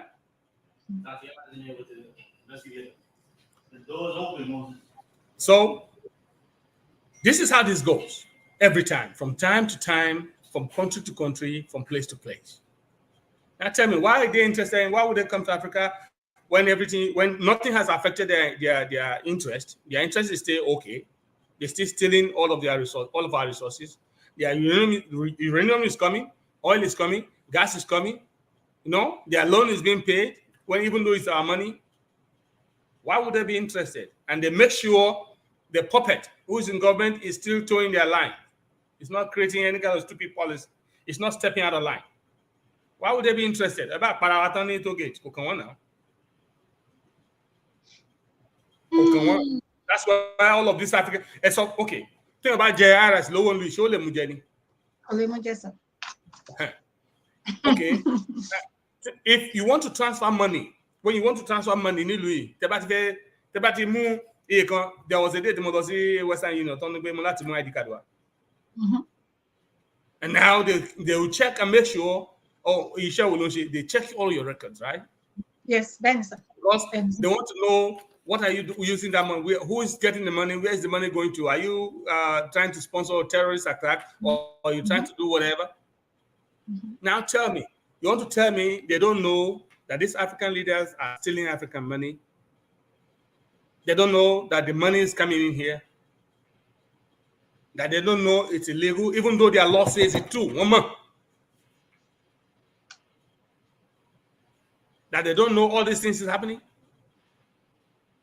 That they don't know where loans some African nations inside country. France wants to tell me they don't know. Come on. We cannot be deceiving ourselves. But it is their interest to keep that and to look the other way in that instance. Or the Jotabari government, by no matter how protect the interest, protect the human rights. By not protect the government, it's not a good government. It's not. It's becoming a dictator. It's becoming this and that. Listen, Africans by nature we're not even democratic. Our nature, our culture, with the way we grow up, I don't think we should. Only democrats, you will never see their leaders, their governments being overthrown by military, but they train our own to take over by force. And every coup is being planned from inside Buckingham Palace, every coup in Nigeria. Inside Buckingham, worldwide, every coup from 1960 up to the last one, Babangida, was orchestrated in Buckingham Palace under the Queen Elizabeth. Yes, they will pay for it. They will pay for all the atrocities that has happened to Yoruba people, actually, inside Nigeria. But the time is right. We should get out of this nonsense and let us continue. Let's move away from all their stupid nonsense. And how do we free ourselves? Let us make ourselves one. Let Yorubas go their way, Igbos go their way. Let the people, indigenous people in Africa, have their own nation. And then I encourage all African nations to come together as one and in trade. Create their own bank and have a banking system. You will see how the rest of the world, all of this nonsense stops. All of this madness in the world, how it stops and how Africa has become, how Africans become respected. Wow, ẹ kú iṣẹ́, ẹ kú ohùn sà. Àwọn èèyàn ń kí yín nílé sà o, wọ́n ń kí yín gan ni sà. Ẹ ṣé gan. Tí ẹ bá gbọ́ pé bàbá sọ àsọtẹ́lẹ̀ kó tó kú, Muammar Gaddafi ó sọ àsọtẹ́lẹ̀ kí wọ́n tó pa á. Bẹ́ẹ̀ni. Ó gbìyànjú títí ṣùgbọ́n ó ju agbára ẹ̀ lọ, ó ju ẹ̀mí ẹ̀ lọ. Àwọn ẹrú, àwọn olórí kan, àwọn adarí orílẹ̀-èdè kan ní orílẹ̀-èdè dúdú yan, wọ́n ń ṣiṣẹ́ fún àwọn òyìnbó, àwọn amúnisìn tá à ń sọ yìí. Dípò kí wọ́n dìjọ fọwọ́sowọ́pọ̀ kí wọ́n má dalẹ̀ Muammar Gaddafi lórí nǹkan tó ń jà fún pé African Union. Nǹkan tí wọ́n fi ṣẹ̀mí ẹ̀ légbodò nìyẹn. Ìyẹn ó lọ bẹ́ẹ̀. A máa fi tì sí ẹ̀gbẹ́ kan fún gbà díẹ̀. Ó ṣeé ṣe ká tún padà, ó ṣeé ṣe. Torí pé àwọn nǹkan tún wà tí mo fẹ́ ká tún mẹ́nu lọ síbẹ̀ dádì. Ẹ wo arákùnrin tá à ń wo ojú ẹ̀. ASARI DOKUBO. Ní ẹnujọ́ mẹ́ta yìí, ẹ rí pé ayé ti ẹ̀gbá mi rí irú ẹ̀ rí. Ayé gbà débi pé ó lóun ní àwọn ọmọ ogun tòun fúnra rẹ̀ òun. Ẹ jọ̀ọ́ má bínú dádì, màmí ọmọ onílò òfẹ́ ó tú, ẹ ṣé màmí, àgbáyé adalẹ́ lórúkọ Jésù. Ó láwọn lóhun àwọn ọmọ ogun tòun fúnra rẹ̀ òun. Ta ló ń ṣerú ẹ̀? Kò dẹ̀ sẹ́nikẹ́ni tó mú sí. Èmi ò rò pé Nàìjíríà ò kì í ṣe orílẹ̀-èdè nìyẹn. That's the simple answer. Is that a nation? No, sir. Ní orílẹ̀-èdè tèmi àtẹ̀yìn wà, ta ni wọ́n bí ire, ta ni wọ́n bí yàrá yẹ́ rí láti jáde. Láti tó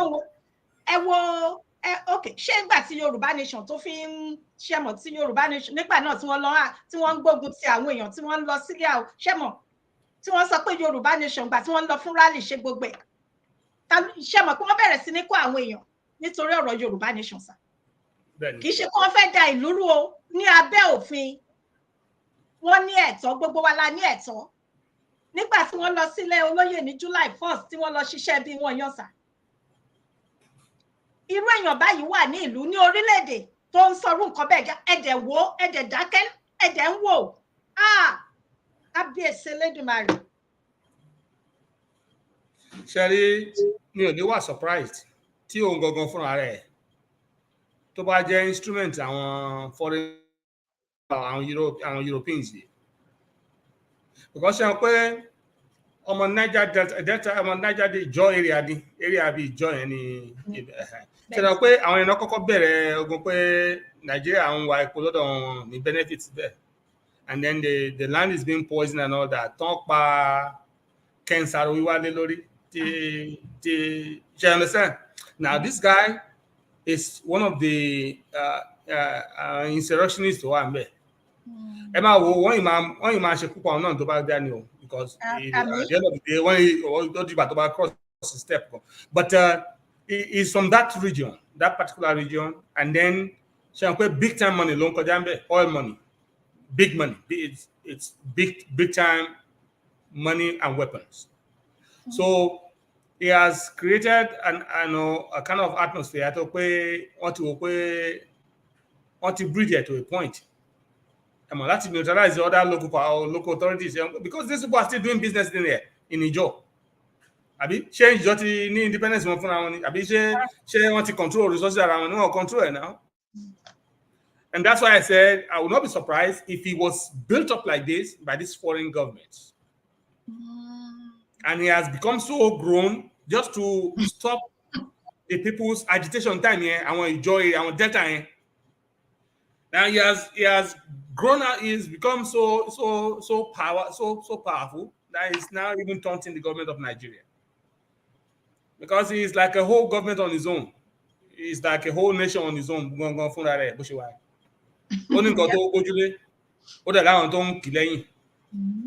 Otherwise, he's a nobody. But so many secrets will come out with this particular guy. I mean, I've never really studied him too much. I've not researched into him as a person, but I'm suspecting. But because he's from the Delta area, and because I know there was agitation among these people back on petroleum, control. You understand? Yes. And there was so much trouble. There was a time when they wanted to be blowing pipelines and all that. Foreign government,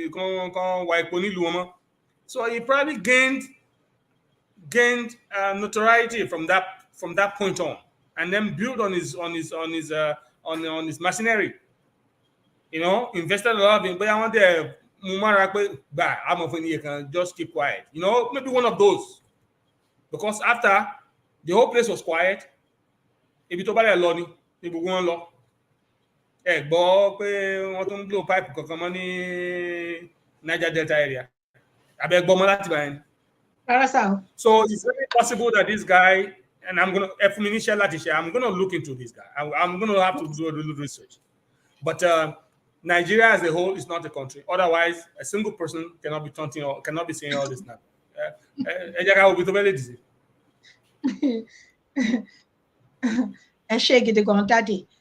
Comrade Bashiru Adébáyọ̀ ẹ káàbọ̀ sà. Arákùnrin tá à ń wojú ẹ̀ yìí ó máa ń gbà mí lẹ́rìn ni mo kàn máa ń wò pé Ọlọ́run dáríjì mi so disgusting. She understand sir. And ó sọ̀rọ̀ ẹ̀ di King Kong Nigeria, ó sọ̀rọ̀ ẹ̀ di King Kong gbogbo orílẹ̀-èdè Áfíríkà. Wọ́n ní billionaire ni sà, billionaire. Ó máa in fact gan pé rẹ̀ ní billionaire. Yes. Tó ní oríṣiríṣi nǹkan káàkiri ní Benin Republic gbogbo ẹ̀ káàkiri bẹ́ẹ̀ ní Saudi Arabia. So bẹ́ẹ̀ ṣe sọ kò sí rọ́ nínú ẹ̀sà. Wọ́n lò ó.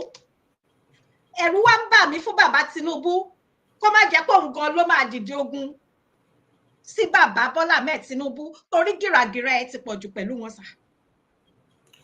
Ṣé question kan dé mi bá béèrè tí mo fẹ́ ká wá béèrè ni pé if ASARI DOKUBO is from the Niger Delta area, tó pé lórí ọ̀rọ̀ fairness ni Ken Saro-Wiwa náà pa sí lórí ọ̀rọ̀ Niger Delta. If he's a true son of the soil, you understand? And as powerful as he's claiming to be, kí ni reason tí agitation one time yẹn tó wọn ṣe lè demand there? Why is he not demanding that the job go that indigenous people go their separate ways?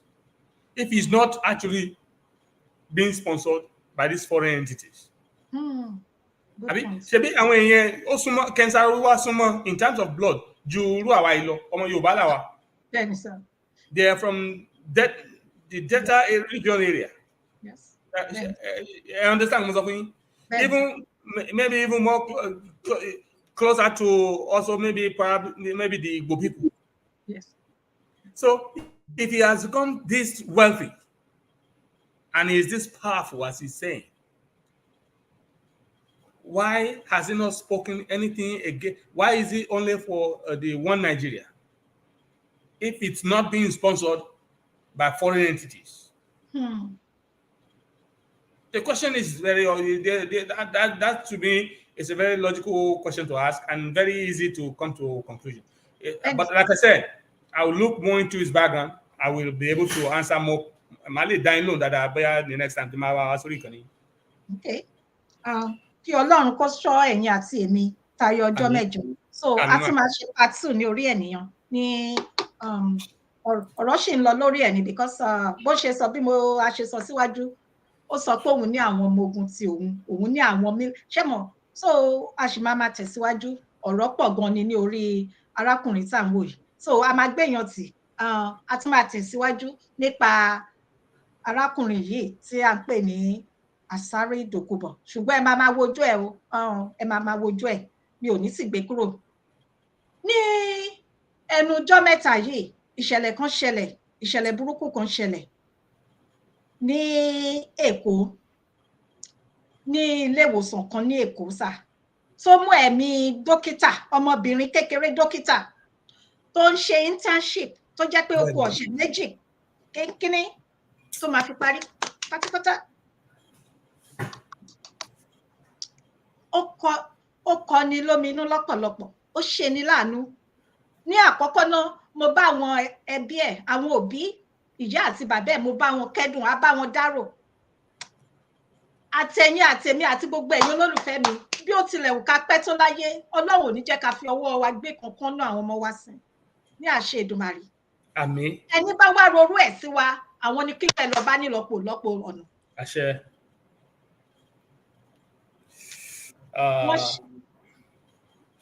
Màá jẹ́ kẹ́ sọ kí n tó tẹ̀síwájú sà ẹ bá wa. Mo kí gbogbo ẹbí Dr. Waere àbí Deaso something like that. Yes, something like that. Yes. Dr. Deaso tí ó dolóògbé ọmọbìnrin very young woman, coming up with life, just starting, putting hard work to achieve, a dream of a profession, a very noble profession for that matter, to be a lifesaver, a life giver. Kọ́lọ́n kó wọ́n ní àdúrà kan kò sí fún ẹni tó ti kú mọ́ náà. Kí Olúwa kó tu àwọn ẹbí ẹ̀ nínú. Àmín. Kọ́lọ́n kó tu àwọn ọ̀rẹ́ ẹ̀ nínú. Àmín. Irú ikú báyìí Ọlọ́run má jẹ́ kó tún ṣẹlẹ̀ sí ẹnikẹ́ni. Gbogbo ẹ̀yin tí ẹ̀ ń gbọ́ wa nílé àtàwọn olólùfẹ́ wa àtẹ̀yin tí ẹ̀ tún máa wo iye ètò yìí lẹ́yìn ìgbà tó bá ti sọ tán irú ìṣẹ̀lẹ̀ ibi báyìí kò ní jẹ́ tèmi kò ní jẹ́ tẹ̀yin náà. Àmín. Àmín àṣẹ. Lágbára ìyọ̀dá àgùntàn Ọlọ́run á bá wa dáwọ́ ibi dúró káàkiri ilẹ̀ Yorùbá. Àmín. Bó tilẹ̀ jẹ́ pé ó kanilára lọ́pọ̀lọpọ̀ ọ̀pọ̀lọpọ̀ orí ilé ló ń ṣẹlẹ̀ àti ẹni tó jẹ́ dókítà lárí lónìí elevator já tẹ́bàdẹ̀ máa wò mo sure pé kò sí repercussion kan, there is no compensation of any kind, nobody to be held accountable for that accident. Ní ìlú bíi tá a wà yìí tí elevator bá ṣiṣẹ́ they have anyway Ọlọ́run á fún wa ní orílẹ̀-èdè wa kọ́lọ́n kó fún wa ní orílẹ̀-èdè wa but kì í ṣe dókítà yìí nìkan ló ń kú. Ẹ wo ọmọ tó ṣẹ̀ṣẹ̀ ń bí lóòjọ́ tó ń lọ lágbèrè méjì ọjọ́ ẹ̀ for no reason. Báyà nítorí pé kò sóúnjẹ, báyà nítorí kò sómi tàbí omi tó ń mu ò dá. Ẹ wo ọmọ iléèwé ọmọ ìrìnsẹ̀ ọmọ ọwọ́ tó bá gbégbò lásán títẹ́ tó ń padà nù. How many people are dying? Ọ̀dọ́ mélòó ló ń kú lórílẹ̀-èdè Yorùbá ní orílẹ̀-èdè Nàìjíríà àti sọ àwọn tó ń fẹsẹ̀ rìn Chad lọ Niger lọ tọ́ntà àti mú ọkọ̀ ojú omi tí ọkọ̀ ojú omi tó ń pàdánù nínú òkun tó wọ́n fẹ́ sá lọ sí Europe, the same European that kept us the way we are. You know, so many of our people are dying. Àwọn tó ń pòkùn sóńkọ́ nígbà tí nǹkan tí wàá gbóná tí nǹkan wàá tún dojúrú yìí. Ẹni tí ò tí ì kú tó pé ó kú gan bẹ́tà ńkọ́ because of the economic situation of the country. Look at that country. Èmi ò sọ pé iléèwé kan tiẹ̀ function lọ títí mọ́. Ṣé àwọn teacher gan rójú ara wọn mọ́ débi tí wọ́n fẹ́ kọ́ ọmọ kan níléèwé? So what other education are we talking about in Nigeria? Nothing is working. When you cannot train your youth, how do they become disciplined leaders of tomorrow? Does Nigeria have a future? Who are the futures of Nigeria? Who are the future? Who are the people? Who are the future? Nothing. These people will not be able to compete with their counterparts in any other part of the world. Why are we deceiving ourselves?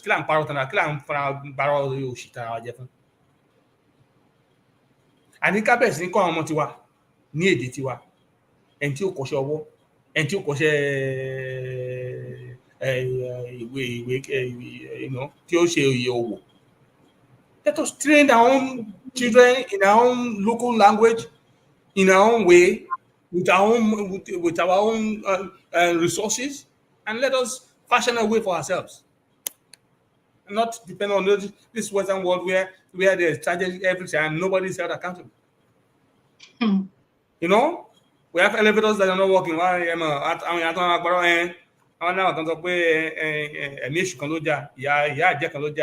Oh my God. This is where I blame religion. Also brainwash àwọn yẹn wa. Religion, Sherry, Ọlọ́run jẹ́ ká gba orílẹ̀-èdè Yorùbá o. Ọlọ́run jẹ́ ká gba orílẹ̀-èdè Yorùbá. Ṣùgbọ́n wọn ní díẹ̀ nìkan dá kó wá gbé ẹ̀sìn wá síwájú any other person. Torí fún kíni?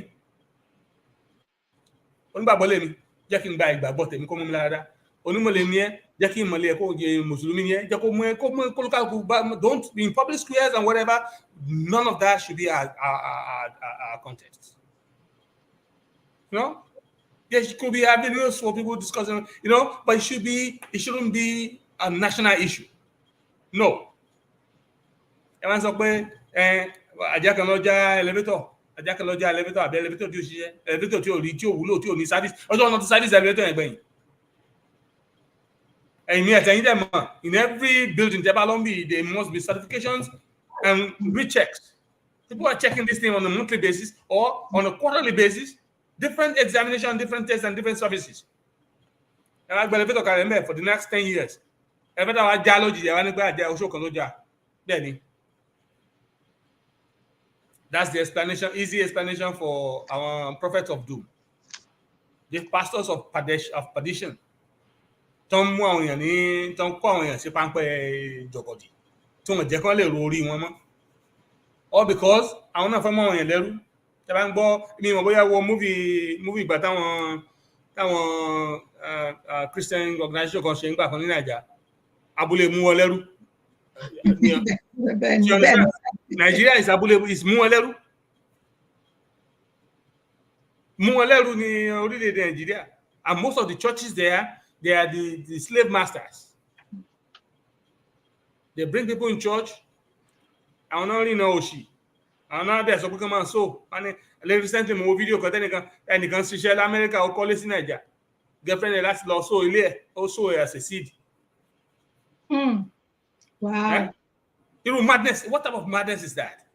You're sowing a whole building that your husband built to a pastor as a seed. Expecting what from heaven? When Bob Marley already told you that heaven is not under earth. It's not that about 6 feet underground. In heaven, that's not heaven. You claim your heaven here. You claim it. You claim your own life here on earth. The time you start living is when you realize you only have one life to live. But people will be sowing. You'll be sowing your sweat and everything, and saying this. You're sowing this. If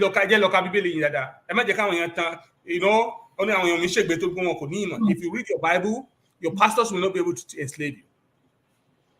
If you read your Quran, your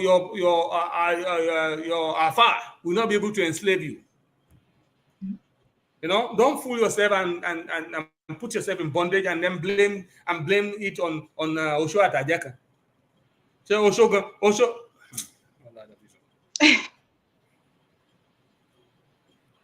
And Osho máa pa, and tell you pa, ajama pa, kò sí nǹkan bí country verse 10 verses. So tọ́lọ̀ bá kọ́ gbogbo ohun tọ́lọ̀ bá dẹ̀ gbà láàyè ló ń ṣe. Torí Ọlọ́run ló dá àti Osho àti àjẹ́. God created all of them.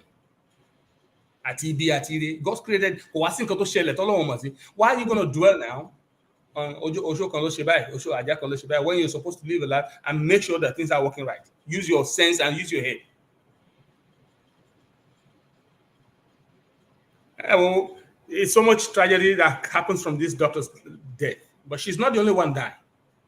It's such a tragic death, especially because of the achievement. She has achieved in that short lifespan a great deal, becoming a medical doctor. Okay.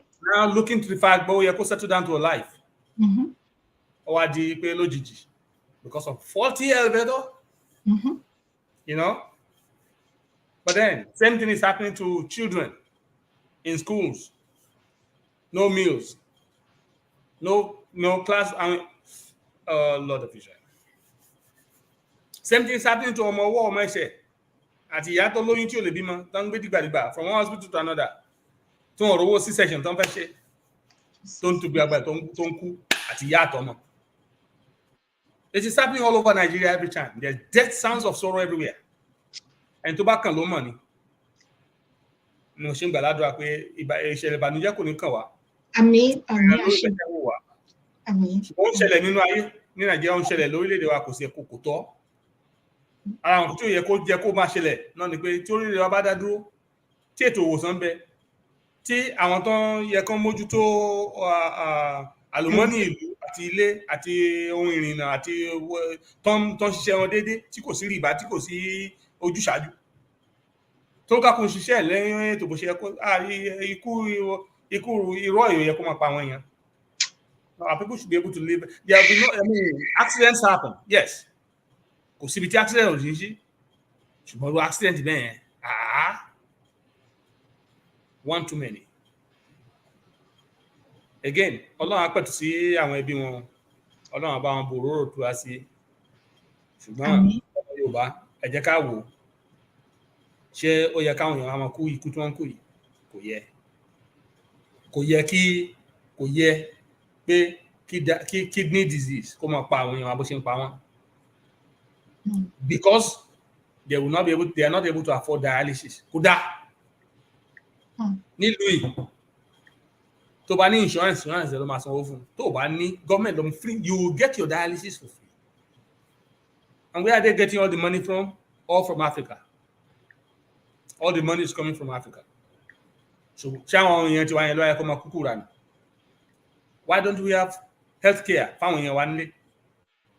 Why are they taking all the uranium from Niger to America and to Britain and to France?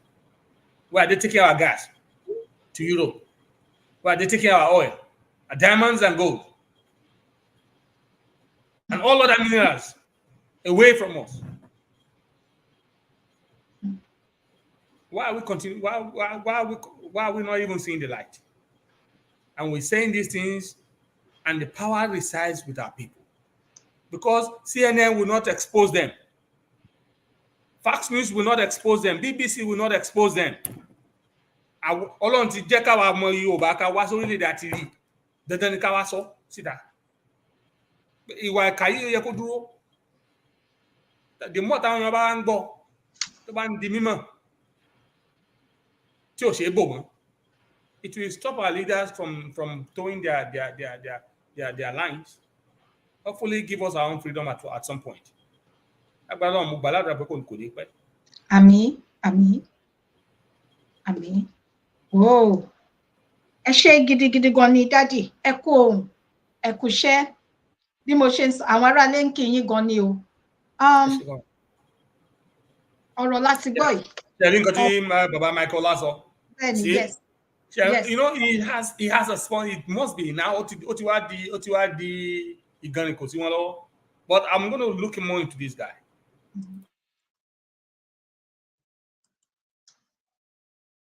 I know. Torí ẹ̀ mo ṣe dìde ìfilẹ̀ síbẹ̀. So a máa tẹ̀síwájú. Ọ̀rọ̀ pọ̀ gan ni ní orí Àṣàrí Dòkúbọ̀ yìí. A máa tẹ part 2 ẹ̀ lágbára Ọlọ́run. Ọlọ́run kó jẹ́ ká tayọ ọjọ́ Àlàmísì tó ń bọ̀. A máa ṣe pẹ̀lú yín. So bẹ́ẹ̀ ṣe sọ pé ẹ máa tún kà sí. Ó pọ̀ gidi gan ni. Bẹ́ẹ̀ ni, ó pọ̀. Tòótọ́ ni Buhari ó lò. In fact gan Gaddafi gan based on nǹkan tí mo gbọ́, Muammar Gaddafi ó train ẹ̀sà. Yes. So ó pọ̀ gidi gan ṣùgbọ́n a máa tẹ̀síwájú torí ó ṣì kù. Kí Ọlọ́run kó bá wa tu àwọn òbí ọmọbìnrin yìí nínú. Ẹ̀yin náà wò ọmọbìnrin tó lọ yìí ìgbà tó kéré láti iléèwé alákọ̀ọ́bẹ̀rẹ̀ títí láti di dókítà kò yí sí i. Kì í ṣe gbogbo èèyàn lọ́lọ́run fún ní àǹfààní àti oore ọ̀fẹ́ láti ní ọgbọ́n ìmọ̀ àti òye bẹ́ẹ̀. Ẹ mọye owó tí bàbá àti táwọn òbí ẹ̀ san láti jẹ́ kó rí pé ọmọ àwọn di dókítà nígbà tó wá tó àsìkò kí wọ́n fẹ̀yìntì ọmọ náà máa tọ́jú wọn gẹ́gẹ́ bí mo ṣe gbọ́ wọn lọ́mọ náà kọ lẹ́tà sí bàbá ẹ̀. Bẹ́ẹ̀ mi ṣe máa ń sọ pé obìnrin wọ́n máa ń fẹ́ràn bàbá wọn. Ó kọ lẹ́tà sí bàbá ẹ̀ láti dúpẹ́ ní ọwọ́ ẹ̀. Ó mà ṣe o. Iná ọmọ ò ní jó ẹ̀yìn àti mi lórúkọ Jésù. Gbogbo ẹ̀yin olólùfẹ́ wa. Mo wá ń wò gómìnà ìpínlẹ̀ Èkó Babájídé Sanwó-Olú àti ìyàwó ẹ̀ ìyàwó First Lady Lagos State ti ìpínlẹ̀ Èkó. Ojú gbà mí tì fún yín. So èso rere kankan rárá. Kí la rí sá ẹ gbọ́ àyẹ̀sí dádì. Wọ́n dà nǹkan sọ pé àṣàṣe àbí nǹkan ni. Àṣàṣe ní kí ni. Because there's no excuse for their failures. Ó mà ṣe. Ṣẹ́rí àwọn leadership wa kò sí excuse kankan fún failures wọn. So they have to look for excuses in the most redundant, in the most absurd areas, or most very unreasonable excuses. Now and give. Daddy. And these people, these leaders of ours that are leaders,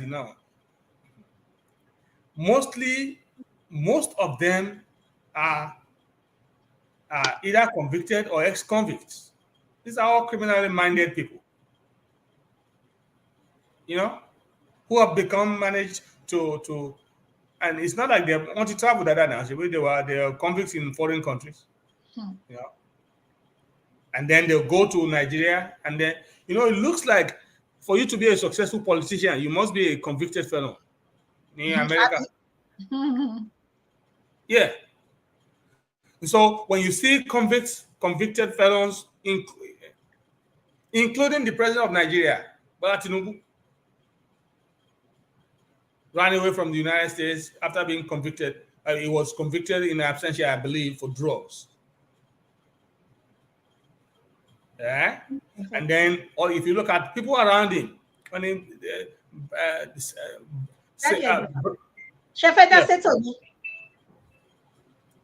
birds of the same feather, they flock together. Birds of the same feather flock together.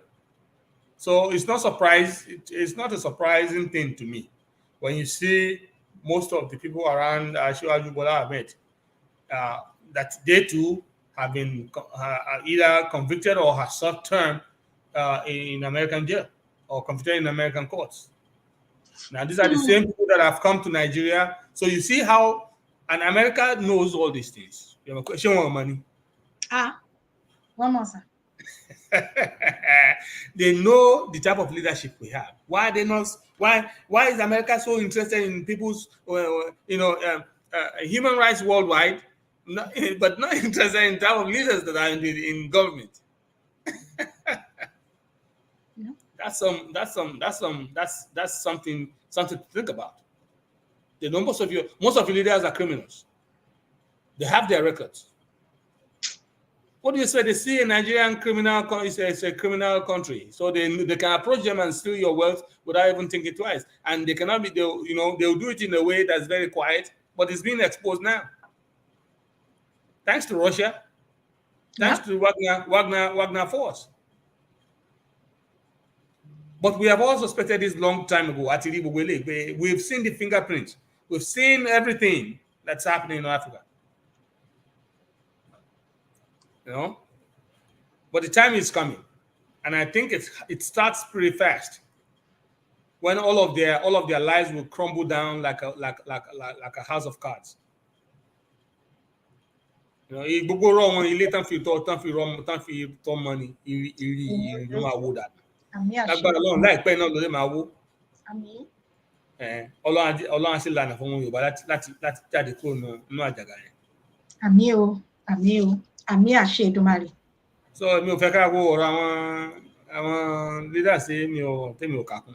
Number one, I don't really, I have nothing. I don't know them from Adams. I don't have any, I couldn't have met any one of them. But their records and their record shows that they're not morally solid. They're not ideal people to. They're not a role model for citizens of any country. So they're not good role models. So as a state leader, you're not a role model for Lagosians. If you're the Lagos State governor, I mean, that to me just tells me you're not a good role model and you shouldn't be in that office anyways. So kama fi àkókò náà kama sọ fún àwọn ọmọ wa àwọn tó ń dàgbà pé ẹ máa ro ọjọ́ ọ̀la gbogbo ìwà tá bá ti hù tẹ́ bá ti rí ìwà àjèjì ẹ sá fún ìwà àjèjì ẹ má jà ká kanjú tú lọ́rán Yorùbá ló ń pa lówe pé ìgbà ò tó sì lọ bẹ́ẹ̀. Orí tó bá dọjọ́ ọ̀la wọ́n á sọ ìtàn Olúwa ẹ̀ náà ni wọ́n á sọ. Yes, the people change, people do some things and then they change along the way, but the record is still a record. You know what I mean? And then let's assume they have changed. Why are they doing what they're doing while in office? The way they're doing, the things they're doing. So let's assume they won't change, and then they have the opportunity to become governors and presidents. Why do they continue to do those things that are questionable, like their record shows? Wow. Òdodo ọ̀rọ̀ lẹ́kúkú sọ dádì mi gẹ́gẹ́ bí ẹ̀yin àti èmi ṣe mọ̀ pé ní ìlú tí àdìjọ wà tó bá fẹ́ jẹ gómìnà ká má ti sọ ti ààrẹ orílẹ̀-èdè àbí méyọ̀ lásán ló fẹ́ jẹ ẹ mọ̀ pé ò gbọ́dọ̀ ní record sà gbogbo ẹ̀ ni wọ́n máa wá jẹ. Ordinary congressman. Bẹ́ẹ̀ni sà. Ordinary councilman gan ní CTS. Yes, bẹ́ẹ̀ni sà. Wọ́n máa tún sún dé ìsàlẹ̀ kòkò ni.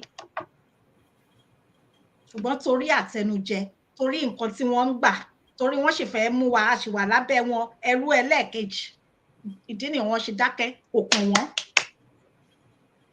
Ṣùgbọ́n àsìkò náà ti dé gẹ́gẹ́ bí ẹ ṣe sọ ká máa dúpẹ́ lọ́dọ̀ Putin Ọlọ́run ń lo Putin àti pé àwọn tí wọ́n ti pa àwọn aláìṣẹ̀ ilé tí wọ́n ti sọ di ilé ọlá tí wọ́n ti sọ di ahoro ẹ mọyì àwọn ẹ̀mí tó sọnù ní Lekki tollgate ẹ mọyì àwọn ẹ̀mí tó sọnù ní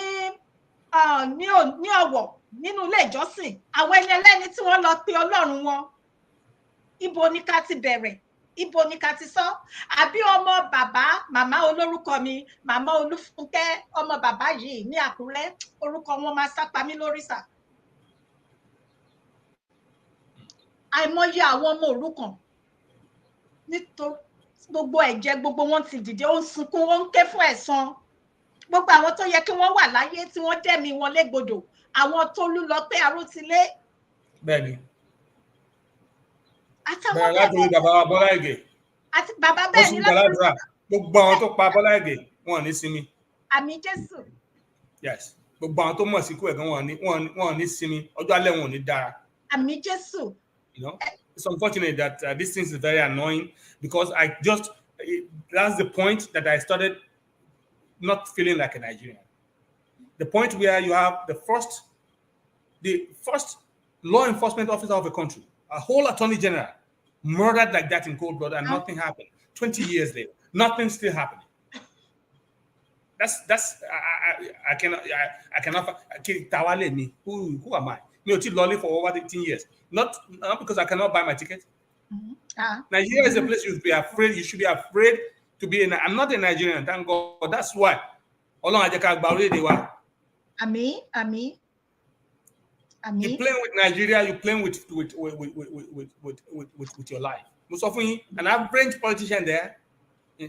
And not because I'm not saying this just to destroy, just to not because it's not hurting me.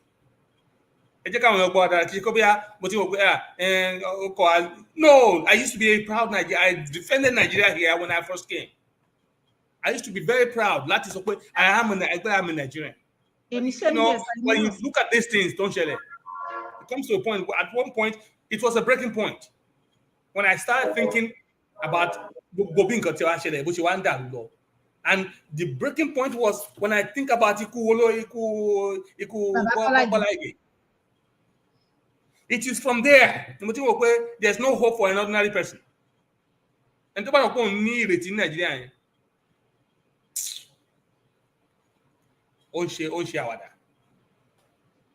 Even àwọn tó wà ní ipò lónìí, even tó wà ní ipò lónìí tí ò bá ṣọ́ra ẹ̀, tó máa ṣe tán fẹ́ dáná gbónú, I regret life ara ẹ̀. So kí wàá ní nǹkan tájọ́ ń ṣe? What type of a nation is that?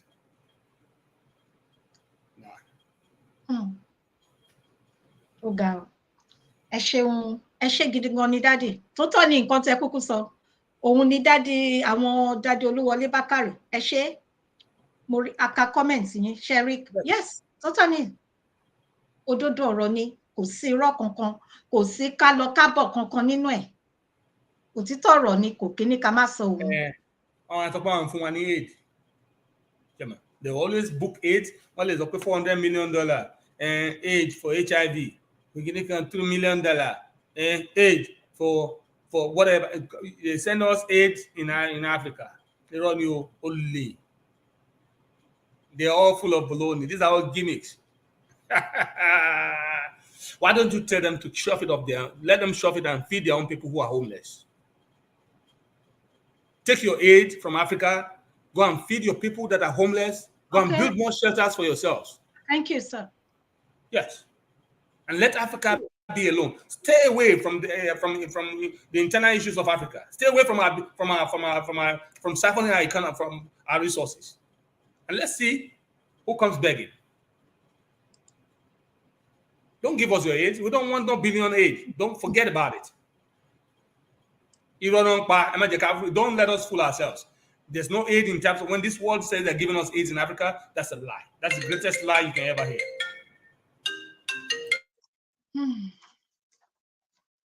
Ẹ ṣé gidi gan. Mọ́mí Ìlọrí Adéníkẹ́, ẹ káàbọ̀ mà, ẹ ṣé mà. So, ẹ ṣé Daddy Dr. Michaela Fáṣọ̀rántí, bẹ́ẹ̀ ni, Mama late Mrs. Olúfúnkẹ́ Fáṣọ̀rántí, Ọlọ́run kó jọ̀wọ́ kó dẹlẹ̀ fún wọn, kó tọ́jú àwọn ọmọ wọn. Ṣé mọ̀, bẹ́ẹ̀ lọ, bàbá, mo respect bàbá náà, bàbá Babátúndé, late General Babátúndé Ìdíàgbọn, àtàwọn bẹ́ẹ̀ lọ, ẹ̀jẹ̀ wọn ti dé, òun ló ń sọ̀rọ̀ lọ́wọ́lọ́wọ́ báyìí. Gbogbo àwọn ọmọ tó yẹ kí wọ́n wà láyé, gbogbo àwọn abiyamọ, àwọn tí wọ́n kàn lọ bímọ, wọ́n dágbére fún ilé àti ọ̀nà wọn, wọn ò mọ̀ pé wọn ò tún ní dé ilé mọ́. Tí òde yẹ kó rí bẹ́ẹ̀, ẹ̀san ń ké lọ́wọ́lọ́wọ́ báyìí. Àwọn tó tẹ̀lé Yorùbá dógán ti dìde pé no, ìnira yìí ti pọ̀ jù. A ti wà lójúṣe, rántí ìgbà Liberia sà, nígbà tí Liberia, ẹ rántí ìgbà kan kí Liberia, kí nígbà tí ogun tó fi ṣe rántí, mi ò mọ̀ bóyá ẹ rántí sà. No, wọ́n wà lórí fóònù. Gbọ́ yín dádì o. Gbọ́ yín sà.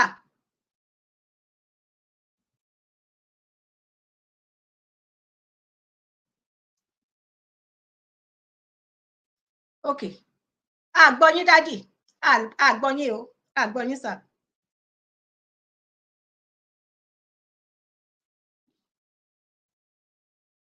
So, màá ní mi ò rò gbọ́ yín sà. Ẹ on mute sà.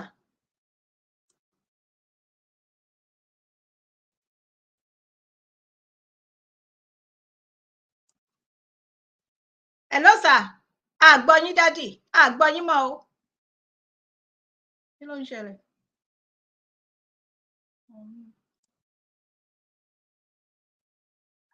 Gbọ́ yín sir. Hello. Okay, a ṣe ń gbọ́ yín padà ní sir. Báàbí mi aago yẹn wà mi ò kó wà mí tẹ̀lé ọtí sí. Mi ń gbọ́ fún nǹkan tẹ́ bẹ̀rẹ̀ wá. No, nǹkan tí mo tún sọ ni pé nígbà Liberia, ṣe rántí gba orílẹ̀-èdè Liberia ní ọdún náà lọ́hùn sà, nígbà kí lorúkọ president wọn nígbà náà tí wọ́n pààyàn. Adára fún mi sà. Samuel Doe. Àti orílẹ̀-èdè Nàìjíríà ti ṣẹ́rípò ti fẹ́ máa jọra wọn bákan náà ni sà. Ọlọ́run á jẹ́ kó jọra wọn délẹ̀ ni. Àmín. Ó kàn jẹ́ pé àwa ò fẹ́ ogun ṣẹ́ mọ̀. Bẹ́ẹ̀ni sà, lọ́nà èmi kò gbàdúrà ogun sà. Yorùbá ò fẹ́ ogun because ìbẹ̀rẹ̀ ogun ni Yorùbá nípa máa ń mọ̀, òpin ẹ̀ kò sẹ́ni tó mọ̀. But tó bá pé ibi tó bá gbà lọ náà nìyẹn tí Yorùbá fi bọ́ ṣẹ́ mọ̀. Má kú ibì kan náà ọjọ́ kan ní kó náà pa ìgbọ̀ mi ìwọ̀ ìrànwọ́ má kú òde ṣàlàyé má kú náà ìjọ́ kan ló máa kú. You know, if they don't want, if everybody is in love with peace, then ọ̀nà tí àwọn bàbá ìtìlá kalẹ̀ yìí, bàbá Akíntóyè, bàbá wa Sunday Igboho, òun ló yẹ ká tọ̀. Tinubu, Bọ́lá Ahmed Tinubu, bàbá president Nàìjíríà ń sìn, ó sì ní agbára láti pe àwọn èèyàn sí round table talks for a peaceful dissolution. Ẹni tó bá rò pé Nàìjíríà máa survive, orú ẹni torí ó ti mú payá.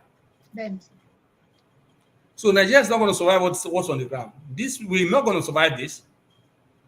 That country is not going to survive it as standing as a nation. As a matter of fact, nǹkan tó ń ṣẹlẹ̀ ń sìn gan àìtètè pín Nàìjíríà ó ti ń jẹ́ kí foreigners máa wọlé pẹ̀lú àwọn Wagner, Russia, gbogbo ohun tó ṣẹlẹ̀ ní Nigeria. Àìtètè pín kí Yorùbá tètè máa lọ. Ó ń kọ̀ sí, ó máa jẹ́ kó blow out of proportion. Lágbára Ọlọ́run, ipa àwọn òyìnbó yóò sì ní ká. Àmín, àmín, àmín Jésù. Lágbára Èdùmàrè, ọwọ́ ara wọn ni wọ́n sì fi ṣera wọn. Àmín, àmín, àmín. Because ọmọ ọlọ́mọ náà ṣe dé tòrótòró. Wọn kọ̀ pé kán máa ju àdó kú ní Áfíríkà táwọn bá ti dé jù dọ́dọ̀ tiwọn. Ṣùgbọ́n omi máa ń tẹ̀yìn ògùn lẹ́nu. Omi àti fúnra wọn wọ́n á yìnbọn para wọn gbẹ̀yìn náà ni. Àmín, àmín. Because what did we do to them? Why all this nonsense? No, why all this? Samuel Doe kò gbọ́ ìgbà tí Yomi Johnson gbé ogun tì àtàwọn warlords tó kù. Ṣebí a rí ikú ìyà tó kú. Bẹ́ẹ̀ni. Owó ní gbogbo nǹkan. Owó ni. Mo ti ń sọ fún bàbá Bọ́lá Ahmed Tinubu lọ́wọ́ tó wà yìí. Tó bá rò pé ìjọba tó ń wà yìí máa last. Tó bá last, ẹ wò ẹ jẹ́ kí n sọ ọ̀gẹ̀ kì í ṣe pé bóyá mo kórìíra bàbá Bọ́lá Tinubu ọmọ Yorùbá ni o tó bá fẹ́ ṣe ààrẹ orílẹ̀-èdè Yorùbá ni tọkàntọkàn even without election ká gbà pé election tó win ní Nàìjíríà kó tiẹ̀ wá jẹ ààrẹ wa ní orílẹ̀-èdè Yorùbá ó tẹ́ mi lọ́rùn àwọn kan sọ pé Robert ó tẹ́ mi lọ́rùn bẹ́ẹ̀ because ọmọ Yorùbá ni but tó bá rò pé tí Yorùbá bá rò pé ẹ jẹ́ kó wà ń bẹ̀ 8 years a ṣe bẹ̀rẹ̀ oṣù mẹ́ta ẹ wo oṣù mẹ́ta síbí is it better? How is your life? How's your lifestyle? How's your living? How's your living condition? How are you? Are you doing good? Have you eaten? Have you traveled with your car? Have you traveled? How much are you paying? Àwọn èèyàn sún bí iṣẹ́ wọn lè lọ́lé torí owó àti owó wọn tó lọ bí iṣẹ́ at the end of the month náà ẹ mọ̀ kì í ṣe ọ̀sọ̀ọ̀sẹ̀ kan náà fún wọn lọ́wọ́ once a month ní Nàìjíríà o they pay you one time at the end of the month you're not even sure you're gonna get paid at the end of that month ẹni tí ò rówó mọ́tò lọ bí iṣẹ́ tó ń sún bí iṣẹ́ ibo ló ti fẹ́ rówó oúnjẹ. So àwọn tó ń ta owó tó ń ta oúnjẹ tó ń gbóúnjẹ wá sí ibi iṣẹ́ àwọn èèyàn tó ń ṣe oríṣiríṣi back and forth yẹn náà táwọn náà bá lè gbóúnjẹ wá ńkọ́ nítorí owó mọ́tò ọ̀pọ̀lọpọ̀ tó ń gba owó oúnjẹ tó ń gba oúnjẹ ń bẹ̀ àwìn ni ìyá arágbájá bá mi ta ráìsì $30 síbí fi ẹran má fi ẹran sí àbí ẹran gidi kan èlò lówó mi jẹ owó yín ti ń di $700 o àfọyà máa gbowó lọ ní this is the story This is the sad story of our people. Why must we live like that? Why are our people living like that? Our banking system is not working for our people. Why? No credit facilities for our people. Why? Why? And to show no loan facility for you if you're not a rich man or wealthy man or politician. No. So ọmọléèwé tó ṣe jáde tó rí agricultural engineering tó ní idea tó bright gan tó ti ní idea pé òun lè ṣe báyìí tó bá lọ bank tó ló ń fẹ́ gbowó ṣe wá fún mi. Bó fẹ́ fi dá owó kalẹ̀ lẹ̀. No way. So we're killing our talents. This impact of this foreign policy, these foreigners, nǹkan tó ń cost kì í ṣe nǹkan tá a rí nìkan. It's killing dreams. It's killing innovation, killing ideas, and killing breakthroughs for our people. A di pé kò sọ́nà kò sí nǹkan a máa lọ máa ṣe múlò ẹ̀, a máa pọ̀ ọkọ̀ sérò, òun náà máa ṣe tó bá yá wọn máa mú gbáná. Ẹ lọ kọ effect yẹn kalẹ̀. Most adults, young youths nísìnyí, especially in Lagos and our urban cities.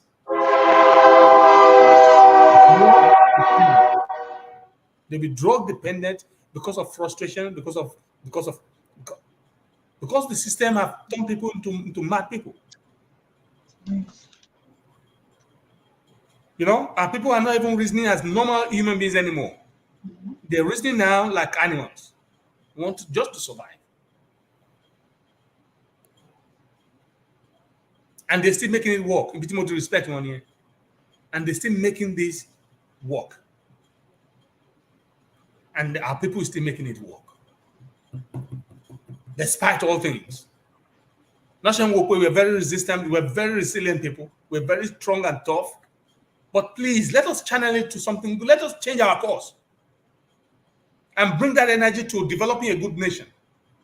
And let the world marvel at what we can do as a people. That's what we should be doing. Hello. Àmì, whoa, ẹ kú ohùn láti àárọ̀ sà, ẹ kú iṣẹ́ ọpọlọ. A ti fẹ́ bọ́ sí ìpele kẹta ní orí ètò. Ṣùgbọ́n ká tó tẹ̀síwájú ẹ jẹ́ kí n sáré kí àwọn tí wọ́n tún ṣẹ̀ darapọ̀. Mọ́mí Ọmọ́wùmí Agbéniga àti Dádì Adékúnlé Ramon, ẹ káàbọ̀ sí orí ètò. Bákan náà, a tún kí gbogbo ẹ̀yin ará ilé tí ẹ ti wà pẹ̀lú wa láti bẹ̀rẹ̀ ètò. Ẹ ṣé o, ẹ kú ìjókòó, àdúpẹ́. Àwọn kan wà tí wọ́n ń pè ní ODUA Investment Company, sà. Ẹgbẹ́ kan wà, ẹgbẹ́ ọmọ Yorùbá. Ẹ jọ̀wọ́ ẹ fún mi ní mọ́mí Adéjọkẹ́, alága ìjókòó. Ẹ káàbọ̀ sí orí ètò. Mọ́mí Adéjọkẹ́ ń kí yín dádì. Mọ́mí Adéjọkẹ́, alága ìjókòó tí a. Èmi náà fún wọn. Ẹ káàbọ̀ sí orí ètò màmú kí yín o. Ẹ kọjọ́ mẹ́ta. Ẹ ṣeun ẹ kú àdúrótì. Torí tí bá ti rá àwọn tèmi, àwọn tẹ́ bá ń gbọ́ pé ń bá ti rá àwọn tèmi, inú mi á dùn, ara mi á yá gágágágá.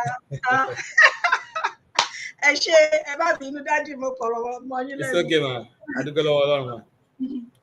A ní ká máa fi yọ̀ díẹ̀ díẹ̀. Adúpẹ́ lọ́wọ́ yín tẹ́ mú ọ̀rọ̀ yẹn jáde. ODUA investment, òótọ́ ni èmi náà mo ti gbúrò wọn. Mi ò mọ̀ wọn àwọn tó wà behind it, but I really love what they're doing. They are using their own resource. Wọ́n lo ohun ìní wọn. Wọ́n invest here sí ilẹ̀ káàró òjìrì. Lágbára Ọlọ́run á sì ṣe rere. Àmín. Lágbára Èdùmàrè, Ọlọ́run á jẹ́ kó fẹsẹ̀ múlẹ̀ kó, because wọ́n ní tí ebi bá kúrò nínú ìṣẹ́ ó bùṣe. Bẹ́ẹ̀ni. Àwọn investment wọ́n ń pe àkíyèsí ọmọ Yorùbá padà sí ìpìlẹ̀ wa, because kì í ṣe owó petrol àti gas ni àwọn bàbá tó ṣíwájú fi kọ́ náà fi build ilẹ̀ Yorùbá, kò ṣó náà fi ṣe NTA, nǹkan náà fi kọ́ Ilé Ifẹ̀, nǹkan náà fi kọ́ stadium àwọn kò ṣó náà fi kọ́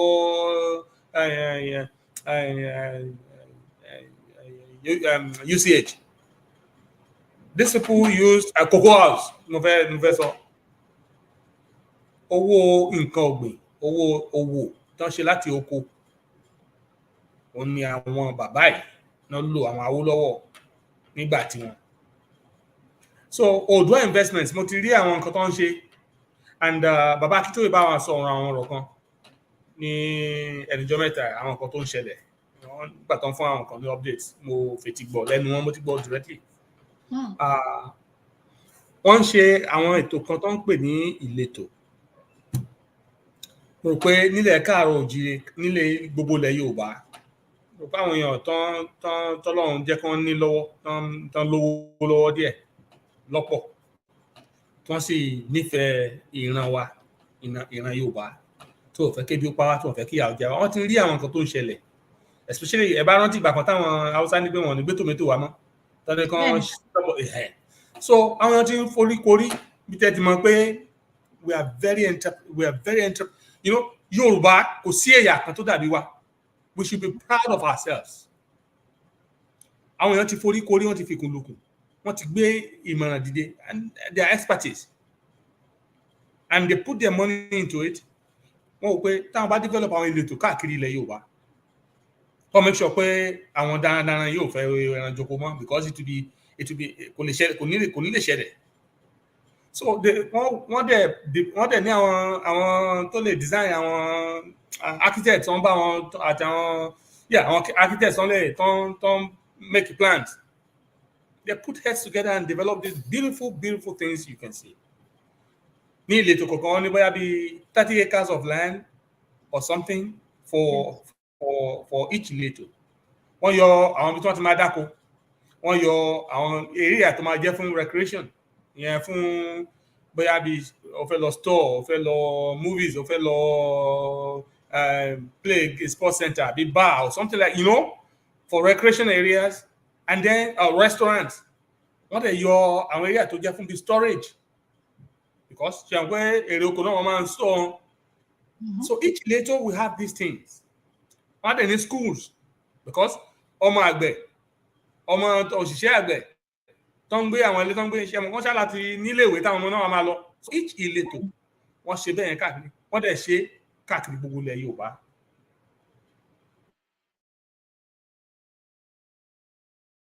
Kọ̀ọ̀kan nílẹ̀ Yorùbá. Now mo ti wa trailer rí dáadáa nílùú yìí, tractor trailer. I used to be a tractor trailer driver. I was an independent contractor. Oh, interesting, sir. And I own my own tractor on time here, $93,000 more than 2001 or something like that. Wow. Brand new Freightliner Columbia. It's a combo. Now, when I used to drive, but not drive mine, you will see when you see mechanized farming at the best. And you'll be going for hours. You see farmlands.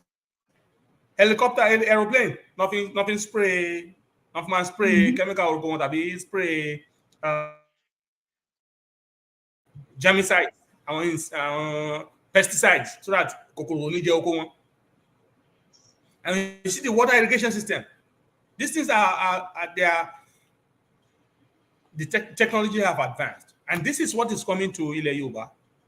So ODUA investment, you know, we should talk very good about these people. You know, very bright brains. You know, they're putting their money into helping our people get away from the shackles of poverty. I don't mind him, you know, putting into that. It's a very good investment. It's a very good plan. I really love what I'm hearing, and I'm praying that this works out. Because then, to be particular nu wàhálà wa, tọ́lọ́ lè ṣe táwọn ìletò tí ìletò kọ̀ọ̀kan ní ilé ìwé táwọn èèyàn táwọn ọmọ wa lè máa lọ tí ò sí tí security wà fún gbogbo fún ilẹ̀ Yorùbá tó lè máa jí wa lọ́mọ gbé máa jí àwa ènìyàn gan gbé ọ máa rẹwà pa, you know, you know, gradually we'll get away from the madness in Nigeria and create our own colony, you know, our own nation. We have peace and prosperity within. So ODUA investment is doing something very phenomenal, very great, I've seen those things and I'm really very interested. I'm really very highly appreciative of what they do. Ọlọ́run á ràn wọ́n lọ́wọ́, Ọlọ́run á kún wọn lágbára. Ẹ̀yin èèyàn wa, tẹ́ bá ń rí náà, á wù mí káwọn èèyàn máa spread it. This is what our nation will be looking like. Ideas of what's coming up. And by táwọn kìíní bá ti ń ṣẹlẹ̀, táwọn èèyàn náà wá rí pé kò yẹ ká máa gbénu ó á ṣòro káwọn politician tó máa fi Congo rice kan tàn wá jẹ. Ẹni tó bá wù wá lọ́kàn tá a mọ̀ pé yóò ṣe rere fún wọn láà dìbò fún. Tó bá tó time yẹn, you know, don't let these people, all of these stupid politicians, Sherry, it is very sad that the politicians are bringing rice to come and give you to come and vote. Only when there is elections. Oh, yeah, it's a very stupid man or stupid woman. Or stupid person. Yes. Because on suffer you pay with that dìbò kò tẹ ká máa bá tiẹ̀ lọ wèrè. Nǹkan tó ń sọ fún wa nìyẹn náà. Tó ń jẹ bá kúrò nínú iṣẹ́. Iṣẹ́ bùṣe ò lè wá Biden ò lè wá sílé ẹnìkan sí kó sọ pé I give you $1,000, come and vote for me. Tó bá gbowó ẹni tó bá wù ú náà á dìbò fún. Òun náà tẹ̀ ní try because kò ó mọ̀ pé kò sẹ́ni tó máa gbọ́ tó. That's what we should have in our land. We don't need politicians, criminal convicts from foreign countries who are politicians in Nigeria. Come out and watch pé ẹgbàrá ẹsẹ̀ wá dìbò. Ọlọ́run ti fún àwọn ọmọ Yorùbá kan ní agbára. Ó sì fún wọn ní ìmọ̀, ó fún wọn ní ọpọlọ, ó fún wọn lóye. Lágbára Ọlọ́run wọ́n á ṣe àṣeyẹ, wọ́n á ṣe àṣeyọrí lórí nǹkan tó dáwọ́lé yìí. Á dẹ̀ dá fún ọmọ Yorùbá. Ẹ ṣé. Wow. Oh my goodness. Wọ́n kí yín gidigidi gan ni mo ẹjọ́ ẹ̀ka comment daddy. No. Ẹ ṣé. Ọ̀gá. My goodness. Ẹ ṣé gidi gan. Daddy Samuel Jẹ́gẹ́dẹ́, ẹ ṣé gan ni tí ẹ darapọ̀ mọ́ wa. Ẹ káàbọ̀ sórí ètò. Ẹ káàbọ̀ bàbá Jẹ́gẹ́dẹ́ mo kí yín sà. Mọ́mí Ọmọlọ́lá Aláfẹ́, ẹ káàbọ̀ mà. Daddy Ọlákẹ́ni, ẹ ṣé. Mo kí gbogbo ẹ̀yin aráalé, a kí gbogbo yín lẹ́ẹ̀kan sí. Ẹ̀yin tẹ́ dákẹ́, tẹ́ wà lórí ètò, tẹ́ ń gbọ́ wa. Ẹ ṣé, mo dúpẹ́, a dúpẹ́ gidi gan. Gbogbo ẹ̀yin tẹ́ máa ń pè mí lẹ́yìn ètò láti jẹ́ kí n mọ̀ bó ṣe ń lọ. Mo dúpẹ́ lọ́dọ̀ gbogbo yín. Ẹ ṣé o. Ní pẹ́ parí ètò mọ́. Ọ̀rọ̀ lẹ ti gbọ́ yìí o. ODUA Investment Company Limited. Wọ́n ti wà láti 1976 ni wọ́n ti wà. So ìmọ̀ràn wo ni ẹ máa gba àwọn ODUA Investment Company yìí sá nípa pàápàá jùlọ ètò ilé, torí ilé wọ́n ń kọ́ ilé náà láti jẹ́ kí àwọn pàápàá jùlọ ní àkókò yìí gẹ́gẹ́ bí ẹ̀yin àtèmi ṣe mọ̀ pé ní orílẹ̀-èdè yan kò farajọ sà, àwọn mẹ̀kúnnù pọ̀, àwọn tí kò ní rárá ó pọ̀ ju àwọn tó ní lọ sà. Irú ìmọ̀ràn wo lẹ́jọ́ lẹ máa gbà wọ́n sà? Ìmọ̀ràn tí mo ní fún wọn náà ni pé ohun tó ń ṣe yẹn Ọlọ́run á fún wọn ṣe, because àwọn ilé tí mo rí tó ń kọ́ wọ́n make sure pé wọ́n tún yọ wọ́n yọ garden, garden for planting crops, tomato ní ilá ní àgbàdo, even àgbàdo, and the designs are so nice. Ẹ wo ẹ̀yin èèyàn wa, kò sí nǹkan mú wálé ayé, kò sí nǹkan tá a fẹ́ mú lọ. Kéèyàn kọ́lé jẹ̀rànjẹ̀ràn ibi tára ẹ̀ mọ ni ó sùn sí. You understand? ODUA Investment is developing very nice, concise buildings. Tó fàyè gbà tó wọ́n ní Ọlọ́run fún àwọn onílé tiẹ̀ ó tó gbé, ó fún ìgbín ní tiẹ̀ ó tó yan. We don't need money.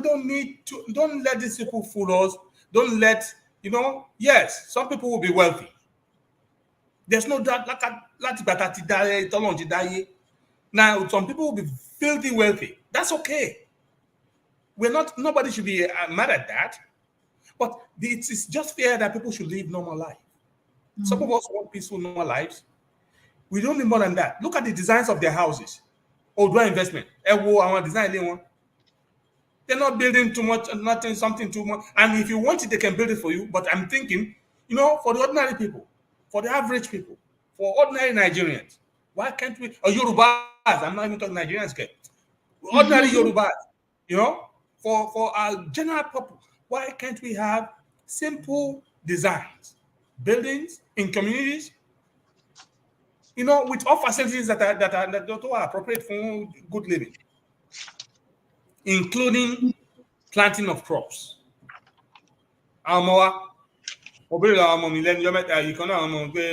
ṣé wọ́n ti mọ̀ bá ṣe ń gbin bíṣu ṣe ń wù whatever, you know, some of them have to go on Google. Google ló ń kọ́ àwọn èèyàn. Meanwhile, èmi bàbá wọn, Ọlọ́run fún mi lórí ọ̀fẹ́, I planted a whole plantation of cocoa, obì, èmi àtàwọn àbúrò mi. You know, òrombó ọsàn, àgbàdo láfẹ́ sọ ní, iṣu láfẹ́ sọ ní, ẹ̀wà láfẹ́ sọ ní, bàrà tó ń pè ní ẹ̀gúsí. Mo rántí gbà. Kí ni nǹkan tí ànàmọ́? Very interesting. And then some people, but when a lot of people will not even know how these things are planted. But we eat all these things in this foreign land. Now, it is good pé kí Yorùbá dá dúró ó sì tọ́ ká kọ́ àwọn ọmọ wa ní ohun ní iṣẹ́ ọ̀gbìn. Because then when they grow up, they know to even modify it as the world progresses. Because the world is always going to change. The world is going to be modified and change and goes on. It's going to always progress. They should be able to go along with their time. Even in it, I want to only design, they can become inventors. They can invent something that will be good for the planting of some crops or for the harvesting of some crops or whatever it is. We should bring out the talents in our people. And ODUA investing based on our I think they're doing that. They're creating very simple structures for people that they will love, allowing plants, gardens with these facilities. I encourage our people to look into it, invest into those things. And invest in ODUA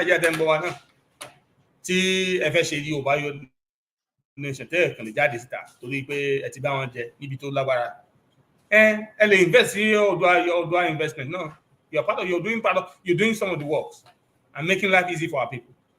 And we're not invest to pay off those things. They should make it cost effective and bearable for our people. Wow.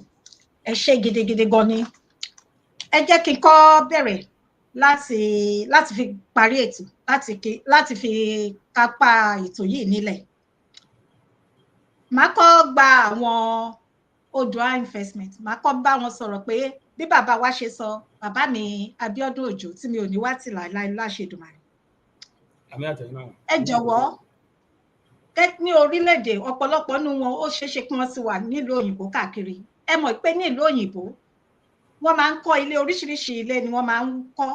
Ìkan wà tí Jimmy Carter tó dá sílẹ̀ láti fi rọ̀ àwọn èèyàn lọ́rùn, àwọn tó kù díẹ̀ káàtó. Orí pé bẹ́ẹ̀ ni sà, á dára fún yín sà, ìka mẹ́wẹ̀ẹ̀wá kò dọ́gba. Kí wọ́n jọ kí wọ́n máa fi sínú plan wọn, kí wọ́n gbé yẹ̀wò. Pàápàá jùlọ fún àwọn ọmọ Yorùbá ló wà fún náà, ẹ má kí ni mò ń sọ yìí, fún ìran wa, kí ìran wa lè máa tẹ̀síwájú. Torí tí a bá wò nígbà tí bàbá wa Ọlọ́run fọ̀run kẹ́ bàbá wa Jeremiah Ọbáfẹ́mi Awólọ́wọ̀, nígbà tí bàbá wà láyé, ara nǹkan tí bàbá yìí jà fún nìyẹn. Kò sí ọmọ Yorùbá tí ò nílé lórí, kò sí ọmọ Yorùbá tí ebi ń pa. So fún ìdí eléyìí, ẹ jọ̀wọ́ tìtorí Ọlọ́run, ẹ gbé yẹ̀wò, Ọlọ́run á dẹ̀ fún yín ṣe. Ẹ má bínú, kò sì sí ọmọ Yorùbá tó ń lọ léèwé tí ò ní garden lóko ní school. Bẹ́ẹ̀ ni sà, bẹ́ẹ̀ ni iṣẹ́ àgbẹ̀ tí mo rántí ní. Bẹ́ẹ̀ ni sà, nígbà náà nínú class tá a bá fẹ́ tó wọn náà máa kọ́ra máa iṣẹ́ àgbẹ̀. Àpòrò bíi méjì ẹ̀ mẹ́ta, that's your own garden. Agriculture. Bẹ́ẹ̀ ni sà, wọ́n máa fi ń grade wa, yes, nígbà náà lọ́hùn. Bẹ́ẹ̀ ni sà. So ẹ jọ̀wọ́ ẹ bá wa gbé yẹ̀wò, ẹ̀yin ODUA investment. So ìyẹn lọ bẹ́ẹ̀. Bàbá Bọ́lá Ahmed Tinubu, èmi ò ní yé dákẹ́. Ìgbàkigbà tí n bá ti jáde tí mo ní orí ọ̀fẹ́, mo dẹ̀ máa ní orí ọ̀fẹ́ lórúkọ Jésù. A kì í pohùn má gbogbo lẹ́nu. Bẹ́ẹ̀ ni kò sẹ́ni tó lè pohùn mọ́ èmi Olúfúnkẹ́ Ìyálájé lẹ́nu láṣẹ Èdùmàrè. Èmi máa bẹ̀ yín ni bàbá, mo máa rọ̀ yín, bàbá Bọ́lá Ahmed Tinubu, ààrẹ orílẹ̀-èdè Nàìjíríà ní àsìkò tí a wà yìí, ọmọ Yorùbá àtàtà, ẹ dẹ̀ ti gbé ìlú òyìnbó rí. Ẹ jọ̀wọ́ ẹ tètè ṣe àtúnṣe. Àyè sì ń bẹ, ayé ń bẹ, àsìkò sì wà fún yín láti ṣe àtúnṣe. Torí kò sí ọjọ́ ọ̀la kankan fún orílẹ̀-èdè Nàìjíríà mọ́ bí kò ṣe pé kí ni kí oníkálukú máa lọ. Ẹ pé gbogbo ẹ̀yà tó wà ní ìlú yẹn ẹ pè wọ́n jókòó ẹ jẹ́ ká pín bí bàbá mi ṣe sọ síwájú ọmọ Yorùbá máa fi ń ṣe ààrẹ orílẹ̀-èdè Yorùbá kẹ́ break record ó jẹ́ pé orí tiyín láti bẹ̀rẹ̀ ìyẹn ń kọ́ ẹ jọ̀wọ́ sà ẹ tètè ṣe àtúnṣe ẹ rántí ọjọ́ tó máa kù yín kù iṣẹ́ ọwọ́ yín ẹ rántí ọjọ́ tó a ò mú ohunkóhun wá sí ayé a ò ní mú ohunkóhun lọ bóyá torí àsìkò báyìí gan lẹ ṣe wà níbi tẹ́ ẹ wà ta ló mọ̀ ṣùgbọ́n ẹ ṣe nǹkan tó dára ẹ jẹ́ kí èso yín ó so rere ìyẹn lọ ó lọ bẹ́ẹ̀ àti arákùnrin tá à ń wò yìí mo dìídì fílẹ̀ síbẹ̀ ni ASARI DOKUBO ẹ má gbára lé ọ̀dàlẹ̀ ní o ọ̀dàlẹ̀ first class ọ̀dàlẹ̀ ó dalẹ̀ Nnamdi Kanu èmi ò mẹ́ni tó bá ṣe tí ò ti dalẹ̀ so bí bó ṣe rí nìyẹn. ṣe pé mo sọ fún pé wọ́n ń lò ní àwọn tó ń lò these are foreign people that are using this guy mo sọ fún yín náà this àwọn máa try àti tọ̀nà wáyé fún ẹ you know because kò dédé from nowhere especially look at where he belong where he came from. Ẹ jẹ́ ká fi ojú wo dáadáa àwọn Ìgbò làwọn fẹ́ lọ Yorùbá làwọn fẹ́ lọ you are from the Niger Delta area àwọn ọmọ kẹ́ńsàrò wíwá àwọn tó sọ pé ó yẹ káwọn pín tí Nàìjíríà ọba fẹ́ fún because they were trying to hold àwọn BP àwọn Chevron these oil companies wọ́n fẹ́ hold wọn accountable for the pollution in Niger Delta àwọn ò tiẹ̀ sọ pé àwọn fẹ́ break in time yẹn ṣe rántí. Bẹ́ẹ̀ni sir. So how come you are from that area and you're this powerful, and that dream died with Ken Owiwa, with Ken Saro-Wiwa, and you're not saying, it has to be the fingerprints of France, of Germany, of the United States, of Britain, and all others. We're in cahoots with Nigerian government. Of course, they settled. Of course, they paid him. Yes, he's a billionaire. Why not? Because they're gonna woman can't get him better. Why not? And then they probably kept him there to be this powerful, just to let him quench other people to already did it. So kò ní jẹ́ pé government no attack no subvert interest àwọn èèyàn bẹ́ẹ̀ ẹni kó pariwo ń pa pollution Niger Delta wọ́n sọ̀rọ̀ ń pa ẹ̀ mọ́nà wọ́n sọ̀rọ̀ ń pa pollution Niger Delta mọ́ and Chevron is making money, isn't it? Oh yes. And once they're making money, America is happy. Yeah, Abi. They're not Dick Cheney. Oh yes, yes. President Bush. Then he was linked up with some people. Kelly Boy, Bush, Kenny Boy, Halliburton, the bribe scandal with all these people in Chevron. This is all nonsense. This is what's happening to our people.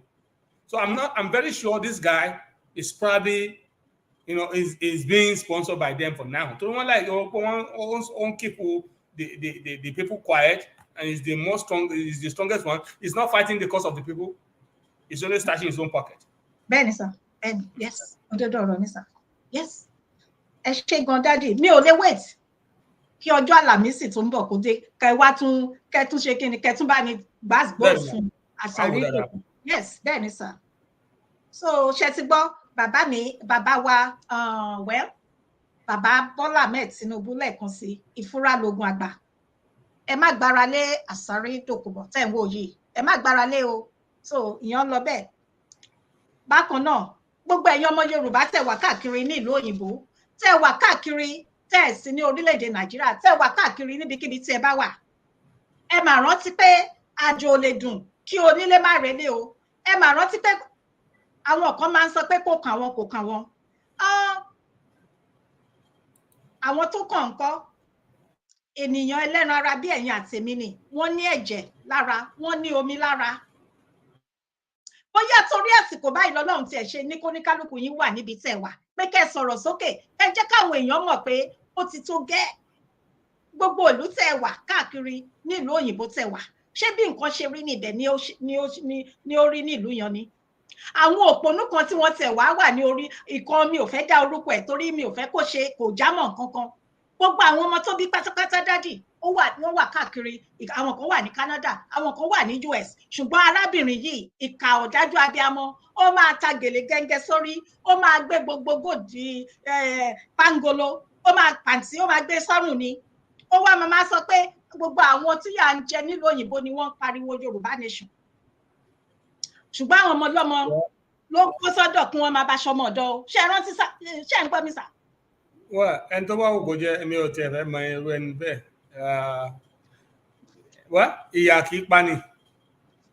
Jàmọ̀, ìyà kì í pani. So iṣẹ́ òdẹ̀ kì í pani.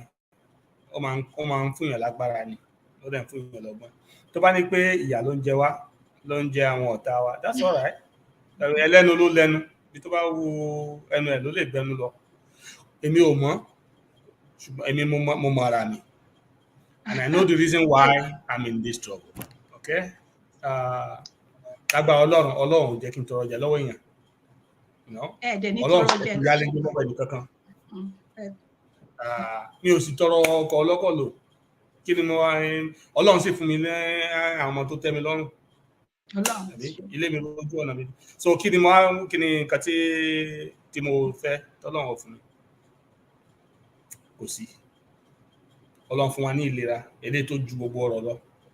Ká ṣàìsàn. So why are we not grateful in very simple little things of this life? Ohun tó lówó lọ́wọ́ ṣó ní owó tó Dangote. Àbí Dangote dẹ̀ ṣì ń wá àwọn kan náà wájú ni.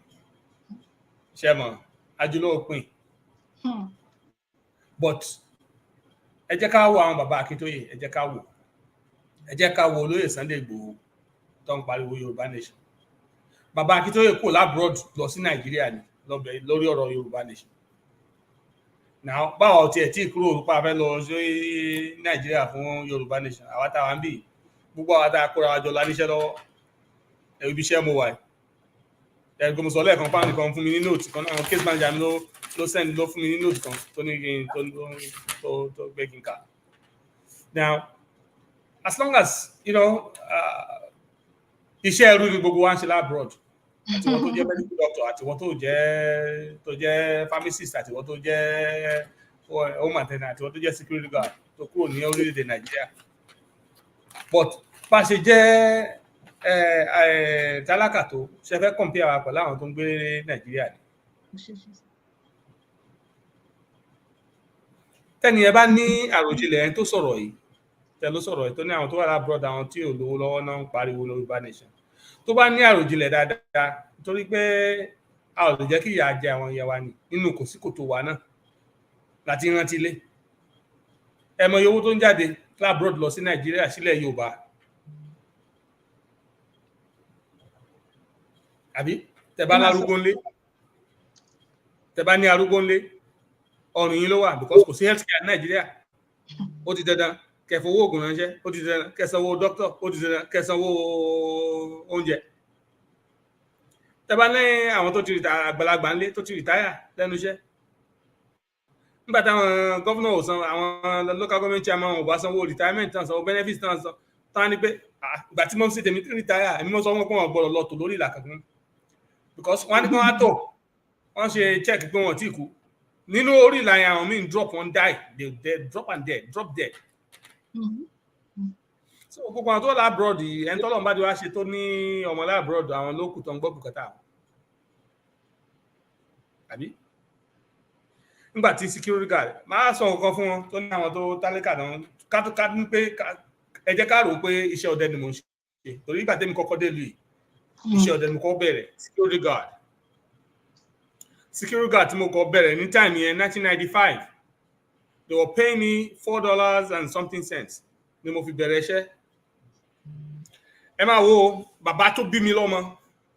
I told you he was a principal. He retired before wọ́n retire kí n tó kúrò Nàìjíríà. 95. Same year tó retire ni mo kúrò lé. Okay, he retired and then bàtẹ́mi dé lùi.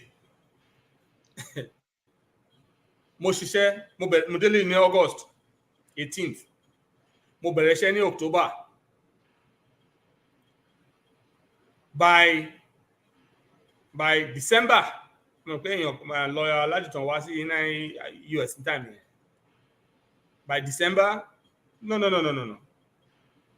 Kó tó di time yẹn, kó tó kí lọ́yà tó wá ní kó sọ. By December, the first money I sent, mo bẹ̀rẹ̀ iṣẹ́ ní October kẹgbọ́ at $4 something, $4 But tí ma send owó for the first time sí bàbá tó bí èmi, iye tí mo send ó ju iye tán fún lọ ní gratuity ẹ̀ for working for over 35 years.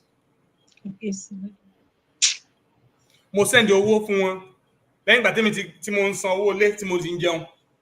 Owó tí mo lè ṣe gbé ẹgbà was more than what he was paid for working for 35 years.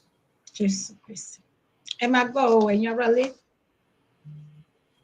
Now, 6 months later, Lawyer Ajitan wá sí America àwọn kan. Whatever money I was still able to save as a security guard, I bought my father a Mercedes-Benz. Now, ẹ sọ fún mi, as a security guard, I was working a security job.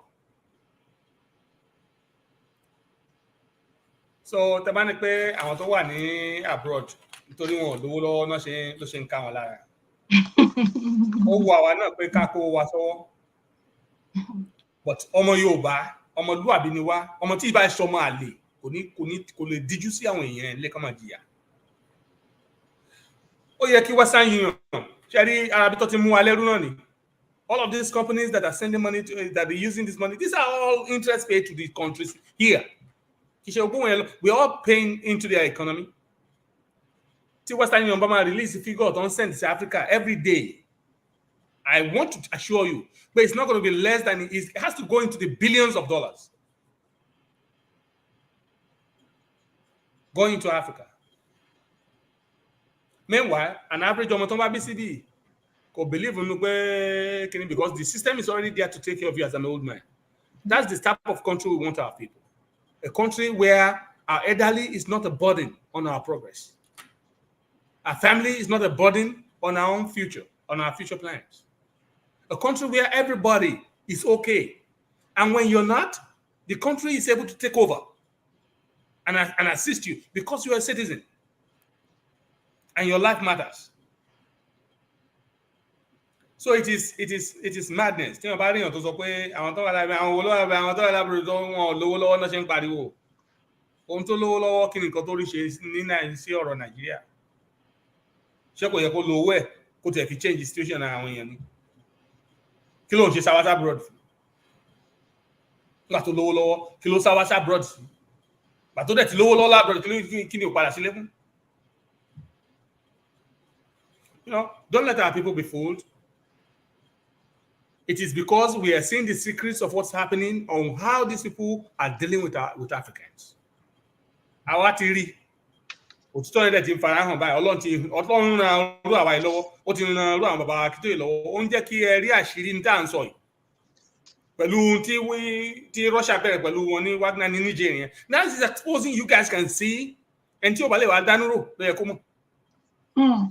Ọlọ́run ti jẹ́ ká kúrò ní Nàìjíríà ara padà débì. A ti wá rí gbogbo ẹ̀tàn. Gbogbo bó ṣe mú wa ní páńpẹ́. La ṣe ń pariwo ló ṣe ká wa lára. Pé kò yẹ káwọn èèyàn máa jìyà báyìí. Kẹ́rí pé ọlọ́rọ̀ ní ẹ̀sìn wa ń jìyà. All because of these policies, all because of these laws, all because of things we can change. That's why we're saying let us change it. We have a power as a people to change our course. Let us change it. Tí n bá ti ń parọ́, ká náà bàbá Akíntóyè ń parọ́, Ìgbò ń parọ́, gbogbo àwọn èèyàn ń parọ́ yìí. Ẹ sì já dán wò ná. Tí bá ti dẹ́kan wò tí ò dáa. Àbí kò la bá ọ̀rọ̀ Nàìjíríà dé. Ṣó dáa fún wa mẹ́rin. Ẹ jẹ́ ká dá Yorùbá nation, ẹ jẹ́ ká dán wò, ká tiẹ̀ dán wò ná. It can be worse, but I'm very confident. Pé ó máa dáa fún wa jù bẹ́ẹ̀ lọ. Jù bí tá a lérò lọ. And the world will respect us for it. So don't listen to people that are short-sighted, people that are very myopic in their thinking. I understand. We cannot be discouraged. Only people can say ẹni tó bá only ẹni tó bá ti mú ìtùfù dání kò yẹ kó tó bójú ẹ̀yìn mọ́. You don't look at those distractions. I don't have to. I'm not interested in that because it just tells me the level of their thinking, that they're shallow-minded and we're not on the same on the same frequency. That's it. Ẹ ṣé gidi gan ni. So ẹ jẹ́ kí n wá kí àwọn ará ilé. Ṣùgbọ́n kí n tó kí àwọn ará ilé, kí n tó dúpẹ́ lọ́wọ́ dádì náà. Ẹ jẹ́ ká bẹ̀rẹ̀, so make sense kí ẹni tó ń ṣiṣẹ́ ọdẹ kó máa make owó ju professor iléèwé lọ àbí medical doctor. Kò make sense. So make sense. Ara sà, kò make sense. Kò make sense at all. Ẹ kú iṣẹ́ ọpọlọ sà. Èmi máa ń sọ fún ọ̀pọ̀lọpọ̀ ní wa tí a wà ní ìlú òyìnbó. Àánú la rí gbà, àánú. Torí gbogbo èèyàn kọ́ la kọ́ mọ̀ pé ó máa rí àánú gbà. Àánú ni ẹ̀yin àti mi rí gbà. Nígbà tí àsìkò bá tó, máa sọ ìtàn ayé mi. Mo rí pé tẹ́ bá ń gbọ́ orin tí Sister Tọ́pẹ́ Àlàbí kan. Mo ro àròjinlẹ̀ nínú ayé mi o. Ibi àánú bá mi dé o. Àròjinlẹ̀ ni mo rò. Ọlọ́run, àròjinlẹ̀. Mo rò pé torí àsìkò báyìí gangan ni mo ṣe wà níbi tí mo wà. Ó yé Ọlọ́run. Ṣùgbọ́n fún ìdí eléyìí, gbogbo ẹ̀yin ará mi, gbogbo ẹ̀yin ọmọ Yorùbá àtàtà káàkiri, nílé lóko, pàápàá ẹ̀yin tẹ́ wà nílùú òyìnbó, ẹ má gbàgbé ilé. Ẹ jẹ́ ká rántí pé ìran kan ń lọ, ìran kan ń bọ̀ ni. Ẹ rántí wípé kò sí ni àjò ò lè dùn kí onílé má relé. Àsìkò tó, gbogbo ọ̀nà tẹ́ bá mọ̀ láti dìde láti fi sọ̀rọ̀ sókè, ẹ jọ̀wọ́. Ẹ ṣé. Ká wá tó parí ètò, mo kí ẹ̀yin bàbá mi àti ẹ̀yin màmá mi gbogbo láti àárọ̀ tẹ́ bá wa jókòó, tẹ́ bá wa bẹ̀rẹ̀ ètò, àti ẹ̀yin tẹ́ darapọ̀ mọ́ wa tẹ́ bá wa láàrin ètò. Gbogbo yín pátápátá ni mo kí o. Ẹ ṣé gidigidi gan ni. Bẹ́ ṣe bá wa pín ètò, tẹ́ ń comment. Ẹ ní fi ọwọ́ yìí gbé ọmọ sin o lágbára Ọlọ́run. Gbogbo nǹkan tẹ́ ń rí tó múnú yín dùn kò ní pa yín lẹ́kùn o lágbára Èdùmàrè. Ẹ máa lọ sókè ni o. Orílẹ̀-èdè Yorùbá yìí nígbà tí àsìkò bá tó ní ọ̀dọ̀ Ọlọ́run, torí Ọlọ́run nìkan ló mọ ìgbà tí àsìkò tí orílẹ̀-èdè Yorùbá yóò wáyé. Ṣùgbọ́n a ò ní wá ẹnikẹ́ni nínú gbogbo wa tí o. Ẹ ṣé gidigidi gan ni. Àdúpẹ́. Ọpẹ́ mi kejì ó wá lọ sọ́dọ̀ bàbá mi. Dádì mi, mo fi tọ̀wọ̀tọ̀wọ̀ dá orúkọ yín, Dádì Abiodun Òjó. Ṣé rí pé mi ò fi Moses yan sí mọ́ bá ìgbà tí bàtẹ́ ti sọ kíní yàn. Ẹ ṣeun gidigidi gan ni sà. Ẹ kú àdúró tì mí. Ẹ kú kó lè dára. Ẹ kú ìfẹ́ ìran yín. Gbogbo nǹkan tó dára, gbogbo ìpinnu rere, gbogbo ète rere tí ẹ ní fún ìran Yorùbá àti ó máa wá sí ìmúṣẹ ní ojú ẹ̀mí yín báyìí dẹ̀ ní lágbára náà. Bẹ́ẹ̀ ṣe fún àwọn ọmọ yín nípa àṣà àti ìṣe wa. Ẹ kúkú ní ṣe lásán, ẹ ní ṣe wàhálà fún ẹlòmíràn jẹ. Àwọn ọmọ yín kò ní di ọmọ lórúkọ Jésù. Ìbùkún ní fún ìjáde àti ìwọlé yín lágbára Ọlọ́run. Gbogbo ibi tí ẹ bá ń dé àti àwọn èso yín ní àṣẹ Èdùmàrè àtaya yín, àánú Ọlọ́run, ààbò Ọlọ́run ó máa dájú ní orí wọn ní orúkọ Jésù. Ẹ ṣe ara yín lẹ fi rìn wá sí orílẹ̀-èdè nígbà tí àsìkò bá tó. Ẹ ṣe ara yín náà lẹ máa fi padà lọ lórúkọ Jésù. Àlàáfíà ara àti májẹ̀mú àlàáfíà àti májẹ̀mú ẹ̀mí gígùn fún yín, fún aya yín àti fún gbogbo àwọn ọmọ yín ní orúkọ Jésù Kristi. Búburú kan ò ní ṣubú lù yín, bẹ́ẹ̀ ni àrùnkárùn kò ní súnmọ́ ọ̀dọ̀ yín o. Bẹ́ẹ̀ ló ti rí agbára Ọlọ́run. Ẹ ṣé gidigidi gan ni. Mo dúpẹ́ o. Ẹ ṣeun Ìyálájé. Ẹ ṣé fún oore ọ̀fẹ́ tẹ́ fi fún mi láti wá sórí ìkànnì ní gbogbo ìgbà. Lágbára Ọlọ́run ẹ ní sàárẹ̀ o. Àmín o, àmín. Àárẹ̀ ò sì ṣe yín. Àmín, àmín. Ìgbà lẹ́yìn a máa lékun ní lágbára Èdùmàrè. Ẹ ò ní pàdánù nǹkan. Àmín, ẹ ò ní àmín. ṣìṣe. Àmín Ẹ o. ò ní ṣìṣọ pẹ̀lú. Ọmọ aráyò ní mú yín. Àmín o, àmín. Kò ní fàyín lẹ́yìn tí Ọlọ́run ní fàyín lẹ́yìn tí ó mú yín lọ́wọ́ lágbára Èdùmàrè. Àmín. Iṣẹ́ tẹ́ ń ṣe lágbára Ọlọ́run èrè ẹ̀ ní dáadáa lọ́lọ́run á jẹ́ kẹ́ ẹ kó. Orílẹ̀-èdè Yorùbá ìpín tí yín kò ní jẹ́ àpínlẹ̀ lágbára Ọlọ́run àwọn ọmọ. Mo kàn fẹ́ lo oore ọ̀fẹ́ yìí. Mo kí àwọn èèyàn wa tó wà lórí ìkànnì náà tẹ́ ń wò wá àti gbogbo ẹ̀yin tẹ́ ń gbọ́ wa, gbogbo ẹ̀yin olólùfẹ́ Ìyálájé. Ẹ ṣé gan-an. Bí kò sí ẹ̀yin kò sí ètò. A dúpẹ́ fún ìfẹ́ tẹ́ fi hàn.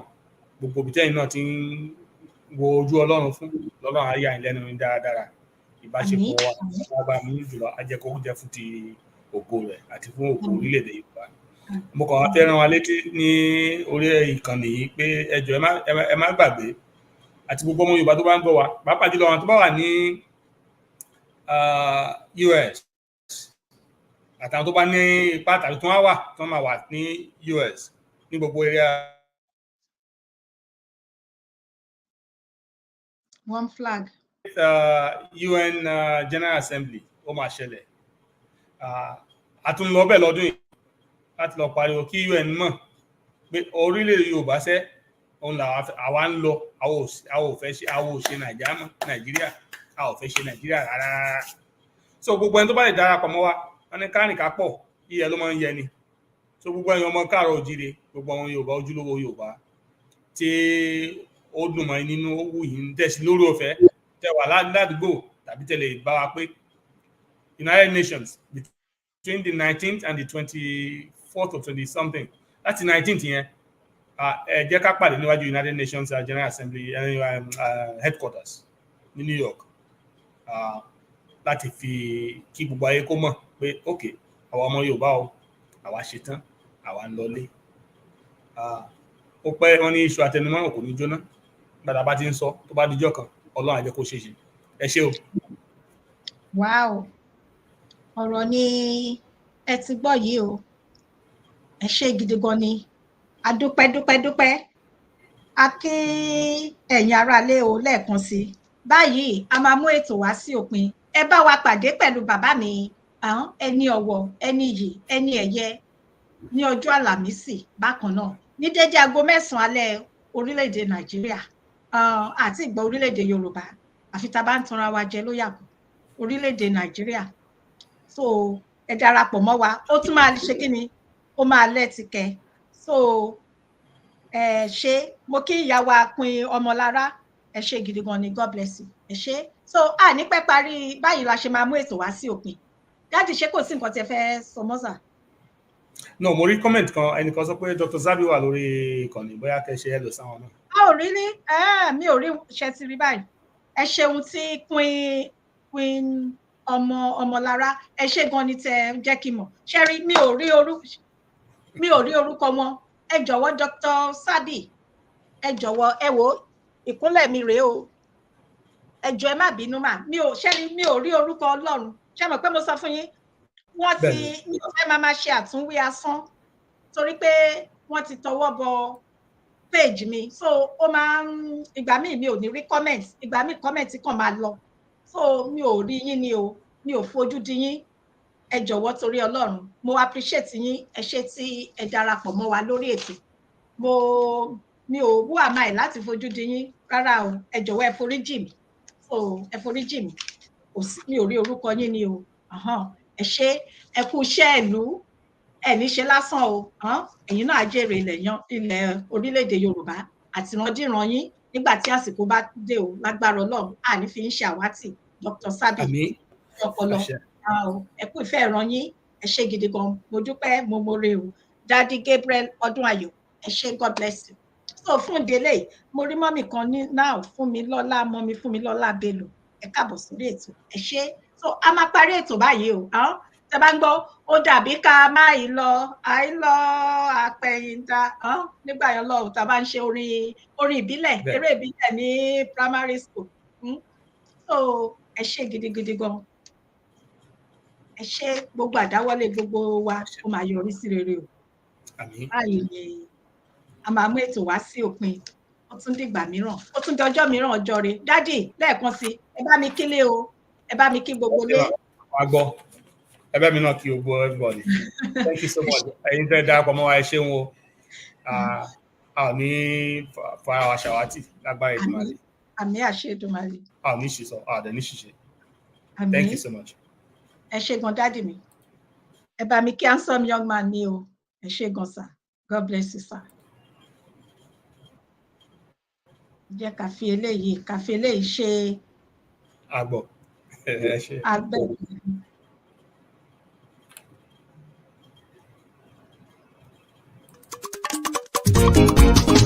Ìyálájé yàtọ̀ nínú gbogbo pédépédé ọ̀tọ̀ ní títọ́lú ọ̀tọ̀ ní títọ́lú.